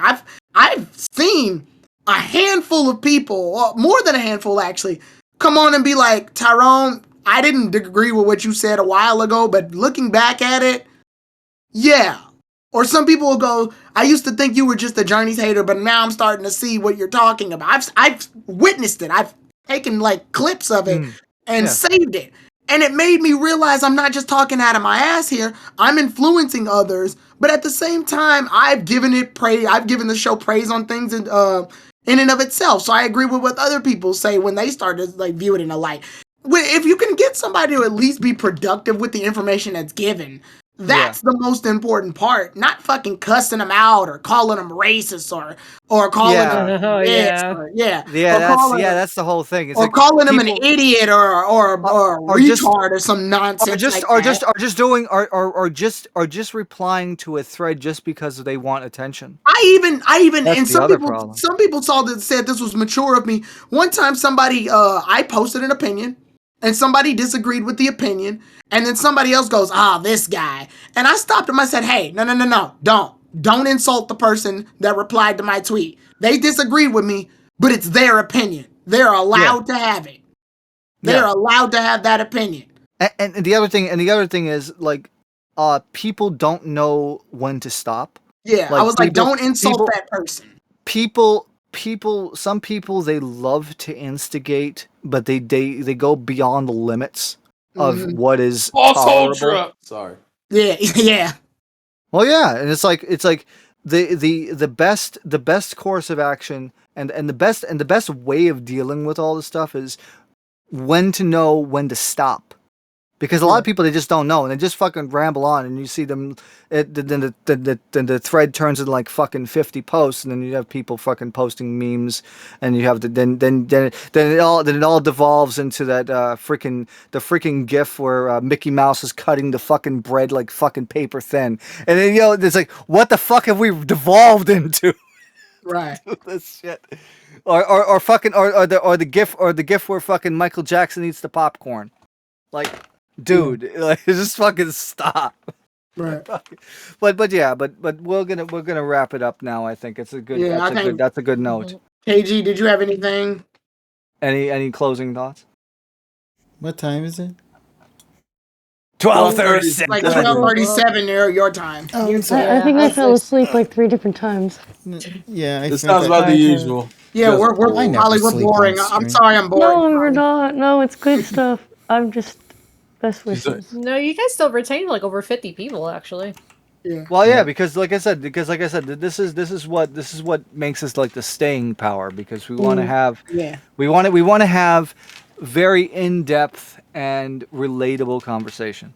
Mm-hmm. Well, they're unfortunately suffering through ads right now because Kevin's a dick. But that's Yeah. I know. As long as you know. That's all. Wait, the annoying one. Wait a minute. Is it that fucking Uber Eats one? No, I got Progressive. No, I got Butterfingers. I got ad blocker. I got nothing because I'm subscribed. He's a dick, but he's also a duck. It doesn't let me subscribe. I- Even though I have Twitch, I have Amazon Prime. Well, but, I don't know if you can. I don't know if they have a prescription for on Twitch. Because Nessa, you have to link your Amazon account to I your did. Twitch. It is linked. did you that's subscribe to anyone weird. else? Yeah, I know. I can't figure it out because it did tell me you're linked to Amazon and all that stuff, and then. But I did guess you- it's like I'm just like Did you wondering. already? I was gonna say, did you already subscribe to someone else? That might be the reason. I checked everyone, and then I'm not subscribed to anybody right now. So Oh shit! Well, Yeah. you should be able to. You should be able to use the Prime. It should have a check mark that says "Use Prime subscription." no, yeah. Every time, like, let's say if I go to KG, it'll tell me I have to pay. So it's like, That means you. That means but usually underneath it says "Use Prime subscription." no, I don't get no. that. That tells me either A, you still have Prime, right? Yeah, I do have. I still have Prime. Then But is it associated with the account that's associated with your email? I guess. How many damn Amazon accounts do you think Nessa has? Yeah. It's How many just phone weird calls though. did some you people- make before you got an account for this? No, that's you. Oh yeah, you're right. Why You're right. alternate I'm on my account? 37th. Okay. I She's just, got- yeah, I have it. Yeah, no, I made it. The Amazon's way older than She's me. got 40 alternate- One more piece of news, really fast. Amazon Japan has just announced that they're going to be releasing that the DP special on DVD. On DVD, and it's going to come out, I think, July 22nd. I think next month. Cool. I think July 22nd. I Oh, think wait, so. no, Journey's related. Never mind. Yeah. No, it's the no. I would like to call it the whining masterclass. Also, Next we're getting a creditless opening and ending on that DVD as well. For one. The DP for the special. Oh, but not for this. For the Correct, current because- series. Yes. That's Amazon. Yeah, the Amazon special. It's the Amazon 4-part special. It's going to be released on the DVD. Okay. And you can look at that on PocketMonsters.net. We made the announcement. Alrighty. But I wanted to check Bubblepedia real. Good when they're not DDoSed. Oh, by the way, speaking of DDoS, GOG has Shantae and the Pirate's Curse for free. So if you can, you go to the homepage in GOG, you can press the gift button and you can get a free copy of Shantae and the Pirate's Curse. I own the game like twice, unfortunately. Actually, Well, fortunately, own it again on PC. That's a good game. Uh, Never mind. Yeah. Wait, how do you and get the free it's copy of DRM Shantae free. and the Pirate Curse? Wait, so what? what? I said, how do you get the free copy of Shantae and the Pirate's Curse? You log into you log into your you log into GOG. Mhm. And you go to the main page, and then you should see a Shantae button, and it says "click here to claim." Nice. And then it'll give you the game. Neat. Yes.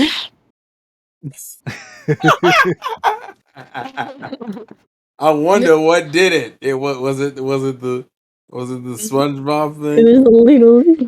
Yeah, that's what I thought. That's why I figured. Mr. Krabs, I want to go to bed. Oh God. Uh-oh. There's a This part. reminds. Crab.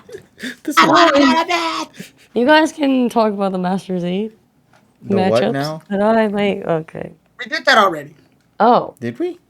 Well, we did it in the Oh, the Friday Facebook we did. reaction. Yeah. I know on Friday we did, Okay. and on Saturday as well we did too.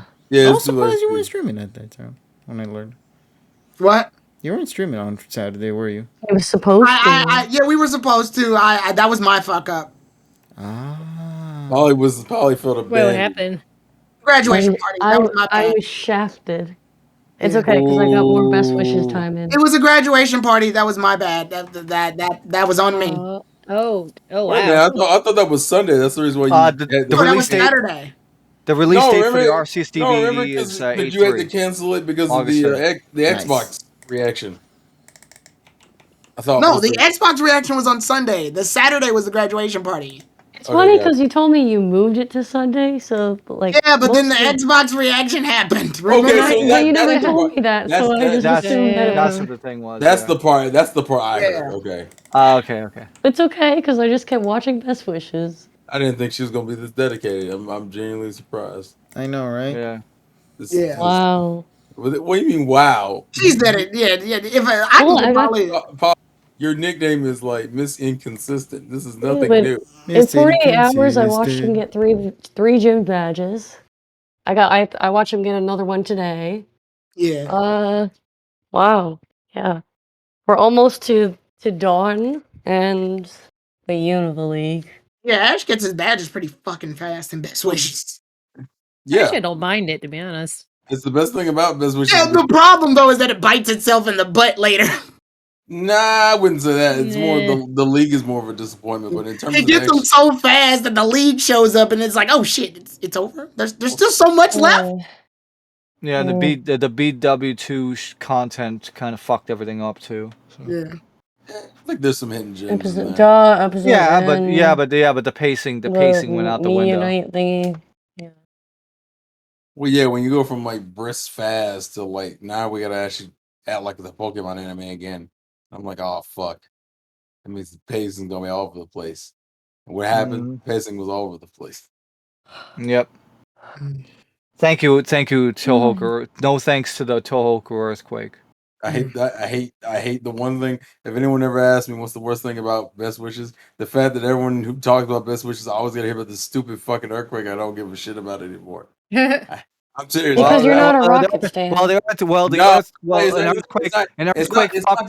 It's not the rocket stand shit. It's the fact that every time everyone talks about Best Wishes, well, Best Wishes isn't what it could have been because of the fucking earthquake. Eat a dick. If Best Wishes is that, I hate it because it always feels like a cop out for saying the Best Wishes isn't as good as it is. I'm like, yeah, I don't hear shit because I can't do anything about it. So like, every time I'm constantly reminded of the damn earthquake, I'm like, guys. An earthquake also fucked us over with the fucking Wish Cash Battle episode AG 101, which doesn't exist anymore because of that. Thank you, earthquakes. It was such Plasma stuff would have been nice to see, but it wasn't gonna make up like the whole fucking plot. But the problem is, every time I hear about Best Wishes, it always starts off with that. It would have just been a nice thing to see. That's all. No, but I'm just saying. For give you an example, everyone has something in their region they're tired of hearing about. What Taro, like the thing in X and Y, I'm pretty sure it's the I Alon. got two of them, Alon and fucking Greninja leaving. Okay, then for me, it's the stupid fucking earthquake shit. Yeah, and then AG is the Groudon versus Kyogre. No, I thought it was the dub. Nah, that Groudon versus Kyogre shit is bullshit. No, I think the dub is more. That's ass. Well known, honestly. Yeah, I get to be Johto fillers. Well, no, yeah, your whole series is bad. Oh, you guys. I actually think Johto's funny. Thank you. Yeah, no, it's funny, but like only like maybe 20% of it's funny. The rest of it is just bad animation. Well, I won't say bad. And this is what I'm tired of hearing. It's just like the things that you guys are tired of hearing. Oh, exactly. Well, see, we all get on each other's nerves when we talk about our favorite regions. Welcome to our world. I think Kanto's worst thing is its battles. No, Kanto's worst thing is his main plot. Fuck it, everything else is the comedy's great, but like the actual main plot, like the gym, going into what Tyrone said, the gym matches and shit, fucking sucks. Absolutely sucks. You don't watch Kanto for plot. Who'll ever forget Ash's grueling gym fight when Haunter pulled out fucking cartoon bombs out of his mouth? Hell yeah. Come on. It's pill drunk time. Remember when Ash fucking ran a gloom out of a burning building that he fucking caused? Yes. Remember when Ash? And then he got the badge for saving the day. Yeah, even though it was his fault to begin with. I was gonna say, Ash blew up every gym in fucking Kanto, by the way. He has a record of blowing up every gym. He blew up all of them. What about Koga's? He didn't blow up Koga's. Well, Team Rocket showed up to get his fucking Pikachu, which blew up the gym. The Meltor? I don't know if that's his fault. I don't blame him for that. Because Team Rocket, Pikachu a lot of it were Team Rocket's fault, to actually be honest. Well, they are, but Ash was there, and they were pursuing him, so it's indirectly his fault.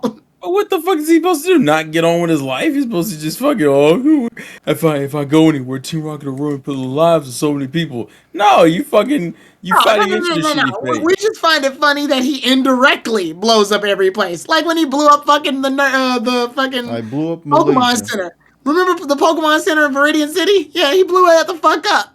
That's back when explosions in Pokemon were perfectly fine. Now they're not. I was I think The only one that they did not mess up was Lieutenant Sergi's gym. What No, about right? Brock's? You blew that gym the Why, fuck up. Nessa, I know, right? Nessa, No, I was- Nessa, that wasn't Nessa, Team why? Rocket, though. No, Yeah, Nessa, yeah. Nessa. I'm gonna say I think you should have led off with the one that Team Rocket didn't blow up because you immediately said something and I was like, nigga, don't do it. You're fucking wrong. Yeah. The sad part. The sad part is the only uncensored episode that we will never see ever again is episode 1, because once they reanimated it, they already had like 2 remasters of it already, the 2012 and the 2017 one. They completely, well, actually technically it's 3 because they had to have the re-release, which took away all the strobe effects and shit.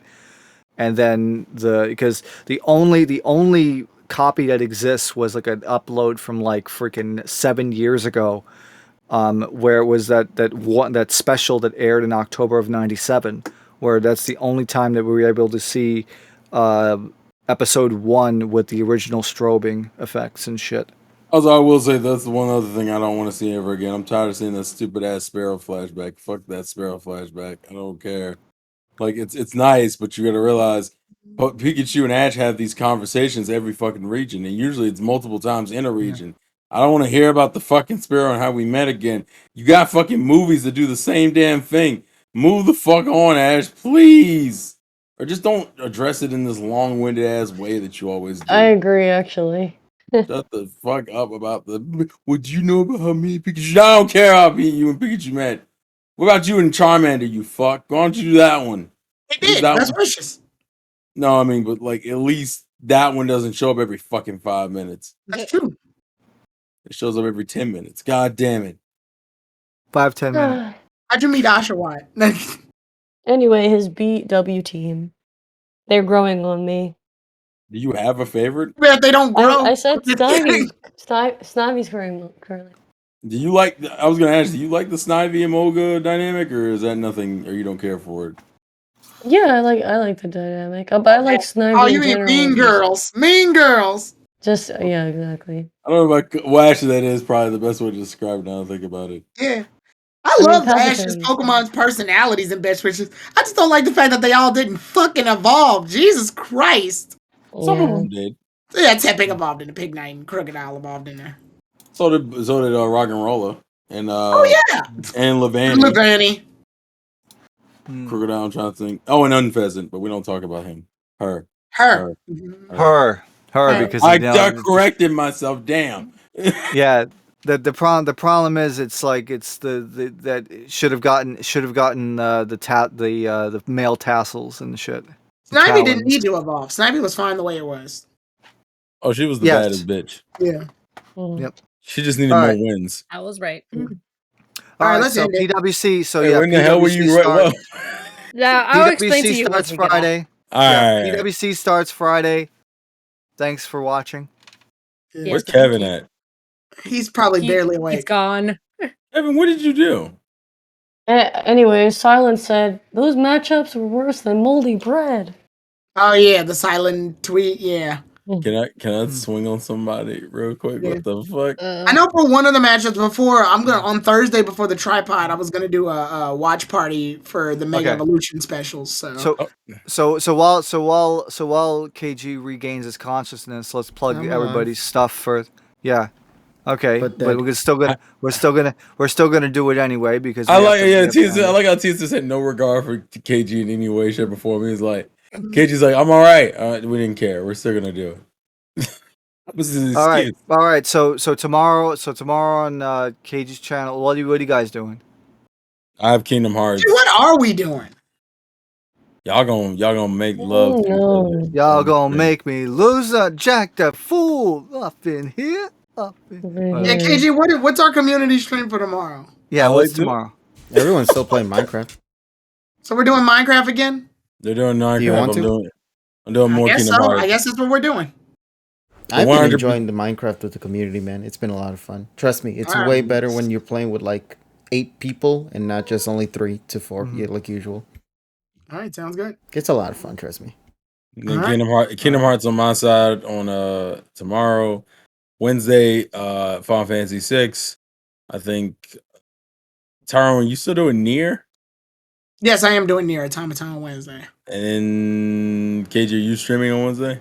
Yep, that is going to be our community game night with the results now, with the Switch game for this one being, if I go to announcements, we'll find the poll. So with the community, we always, every single, I think, after the end of every single stream, we always follow up with what game are we going to play for this Wednesday. And it turns out 3 people voted for Mario Strikers, 5 people voted for Switch Sports, The trash soccer game with no Daisy in it. and Yep. 21 votes for Mario Kart 8 Deluxe. So this hate this upcoming community. this Wednesday we're going to be playing Mario Kart 8 Deluxe then, I hate community. the community. The community can go eat a dick. Sorry, force to have it. I think it's because nobody owns Switch Sports or Mario Strikers, unfortunately. That's probably I'm Yeah. not gonna own Mario Strikers until they fucking put Daisy in it. Are you That'll really be, going to buy it for Daisy? You will? Yes! Yeah. I don't Yes! believe that. What Even the if fuck? nobody else in Yes! this I don't believe group that at actually all. owns it? Me too. Yeah, I just want it for Daisy. You're spending $60 for Daisy? Yeah. He spent more before that, so What a shrimp.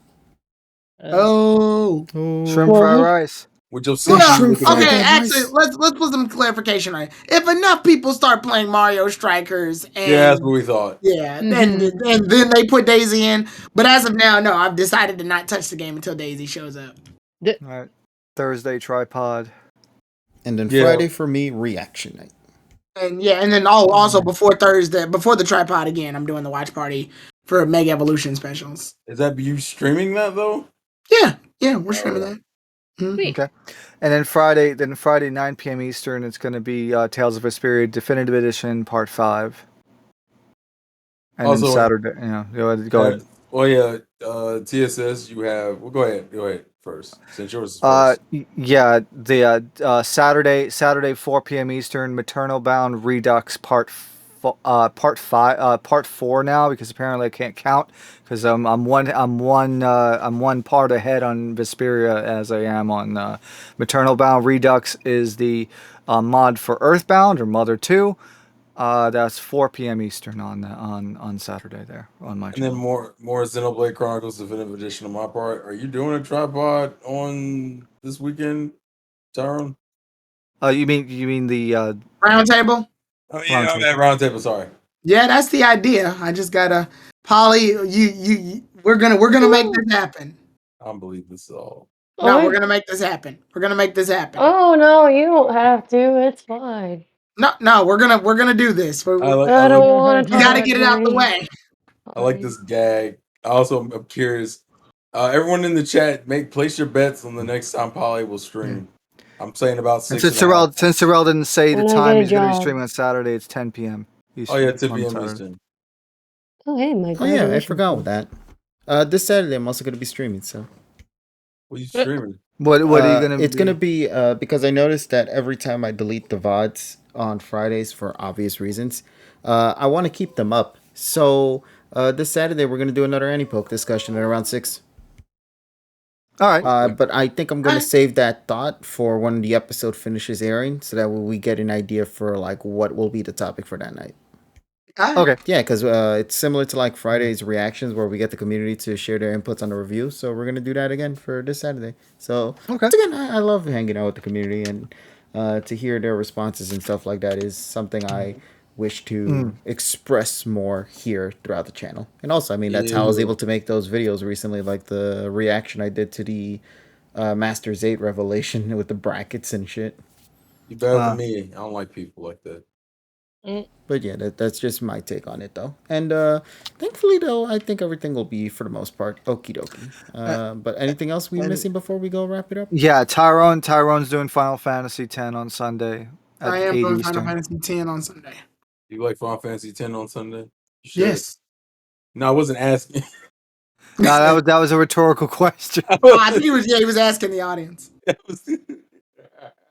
It's fine. Let's end this. We're all sleepy. Yes. I've been tired. I've also been Yes, hot my all ears day. hurt. From What the what? fuck? I When- headphones Ah. for that long. You've been wearing headphones for the longest, though. This is nothing new. It was like, yeah, but I'm not used to wearing these headphones this long. Ah. Okay. Well, Fair enough. Okay. for Nessa's ears, let's end this. Okay. All right, But I Kevin. will admit, though, giving you guys the chance to talk, which is why I was quiet, I was trying to replicate that whole Pokemon Masters 8 posters you get when you retweet the AnyPoke account. Mm. So I have it on screen. I just did a little Ah, silly thing. yeah. Kevin, that's just you Yeah. though. Oh, nice. Hey, that I have the coding for everyone now, so that's good. You know what? I miss the days when you were fluffier. I don't know why. I don't like your icon right now. I like It's this. shaved and it's pissed them off. No, he has like That's shedding. He has another version of his icon that's fluffier. And I Yeah. like that one. Oh, are you talking about the new icon I changed to? Yeah. You mean the horse? Dude. I don't want to talk about the horse ever. Honks. What? That doesn't even make sense in the Honks. context of Honks. that. Honks. Honks. Yeah, Honks just never honks. made it. I want to put this in context. Honks Not never honks, honks. All right, no. The point I'm making is Honks never made any sense because he always identified as a dog wolf thing. So I understood the love of the goose, but he never had a goose sona. So it kind of seemed relevant. No, I had a peacock Sona. When? A Wow, back. while. Yeah, wow, back. Are there pictures of this? Yes. Yes. Share them with me afterwards. Okay. No, buddy. Hold on a second. Listen, Ruby was a peacock, a pigeon, Yes, the fuck a he yokai. won't. So For those who don't know, Kevin's a furry, but in case he hasn't admitted it yet, y'all don't know about that yet. yeah, I am a fur, whatever that is. So I'm probably gonna go to. Yeah, I am too. Don't worry, buddy. I'm about to Got pass. something against furries? Yes. Okay. They get their hair in my fucking lemonade, and I fucking can't. At least you're honest about it. Well, with that Yeah. being said, let's let Polly go to sleep and let's let Nessa's ears. Right. rest. Polly, you did a good job, though. I'm proud of you. You usually don't stay up this late and Thanks. and still talk. Why? Mhm. What was that fucking indifferent response? I was praising you for once. Because you're so cynical. Polly always Cyanide. Polly's been doing this a lot. Polly's been doing this a lot, where she's like low key concerned about my attitude, and I'm like, I'm fine. It's all Because I right. love the show with all my heart, even as bad as it can be sometimes. Yeah, but that's fine. I'm not taking that away from you. I know. You just. I just need Well, I've had a someone lot of to things taken enjoy away it from with. me. but You have TSS and Nessa and Kevin who enjoy the show pretty thoroughly. Yeah, but they like different things than I do. What show? So wait, am I required? Wait a minute, what? Well, Tyrone doesn't like the show as much. So why the fuck am I the only one who always call Because out? I'm in best wishes mode. Oh god! Oh, whoopty fucking! So as soon as you see Iris, I guess I gotta go tell. That's racist. That's what that is. That's No. it. I'm going racist. I guess we're Guys, I'm irrelevant racist, point body. remember? I'm talking about her. Shut up, racist. I need to just. You know, Juneteenth is next week. You better get me and Tyrone to prison. Yeah, that's why. What? Get chocolate. That's why Monday. That's why Monday's a national holiday. And we Also, is off. Well, I mean, isn't the Popeyes doing that 59 cents thing? We already did They that. are. They did that on the 12th. All No, right, they're doing it Kevin. all week. Yeah, 13 Oh, and all shit. this week. Yeah. Yeah, the 12th and the 19th. Oh, finger licking fuck. that's Yeah, KFC. Well, you that's mother- KFC. No. That's It's not a just slogan, slogan, bitch. No. Also, Yeah, like also Tyrone, they're trying to tempt you into your stereotype. Don't fall for it. It's a Guys, trick. end it. Polly's dying. No, it's Yeah. fine. It's on my pod. Don't do that. She's sorry. She's Oh already yeah, I out of forgot the to mention. game. Oh right, I didn't post the peacock here. Here, I'll post Yeah, peacock. there you go. There you go. There's peacock. There you go. I have never seen this picture in my life. What the fuck is this? It's a peacock. I just see my boob What- What popped. the fuck is This was Huh? from 26. He wants to imitate the automated Wait. announcement chime from Wait a minute. LaGuardia Yes, Did Airport. I just hear what I heard? Nessa, what did you say? Oh, What did it was stuck. I didn't see it, and at first that was the first thing I saw, but it wasn't What- in general. No. What did you say? I want you to re-say it. Why? It said my boob popped. It's a meme Oh, post. the thing I put in memes. Yeah, my Yes. boob popped. Yeah. Yeah, I didn't post Let's that. fucking go. Wash your fucking hands. Good night, everybody. Let's fucking go. Good Wash night. your motherfucking hands. Yeah. That was so funny. Nessa, you know some things don't need to be said out loud. It was funny though. I like that she said it out loud. Well, of course you like it because Terrell, go back Make and look sure, at the make picture. sure to follow Good and night, subscribe to peeps. KG Prestige. Yeah. All right. I thought you ended it already, Kevin. No, I didn't. No. Yeah, it says wash your fucking hands in I the know. stream. I was going to click on it, but then I heard you guys talking, and I feel like I should probably, When use have it you as ever an cared about opportunity. us talking before? Yeah, I know.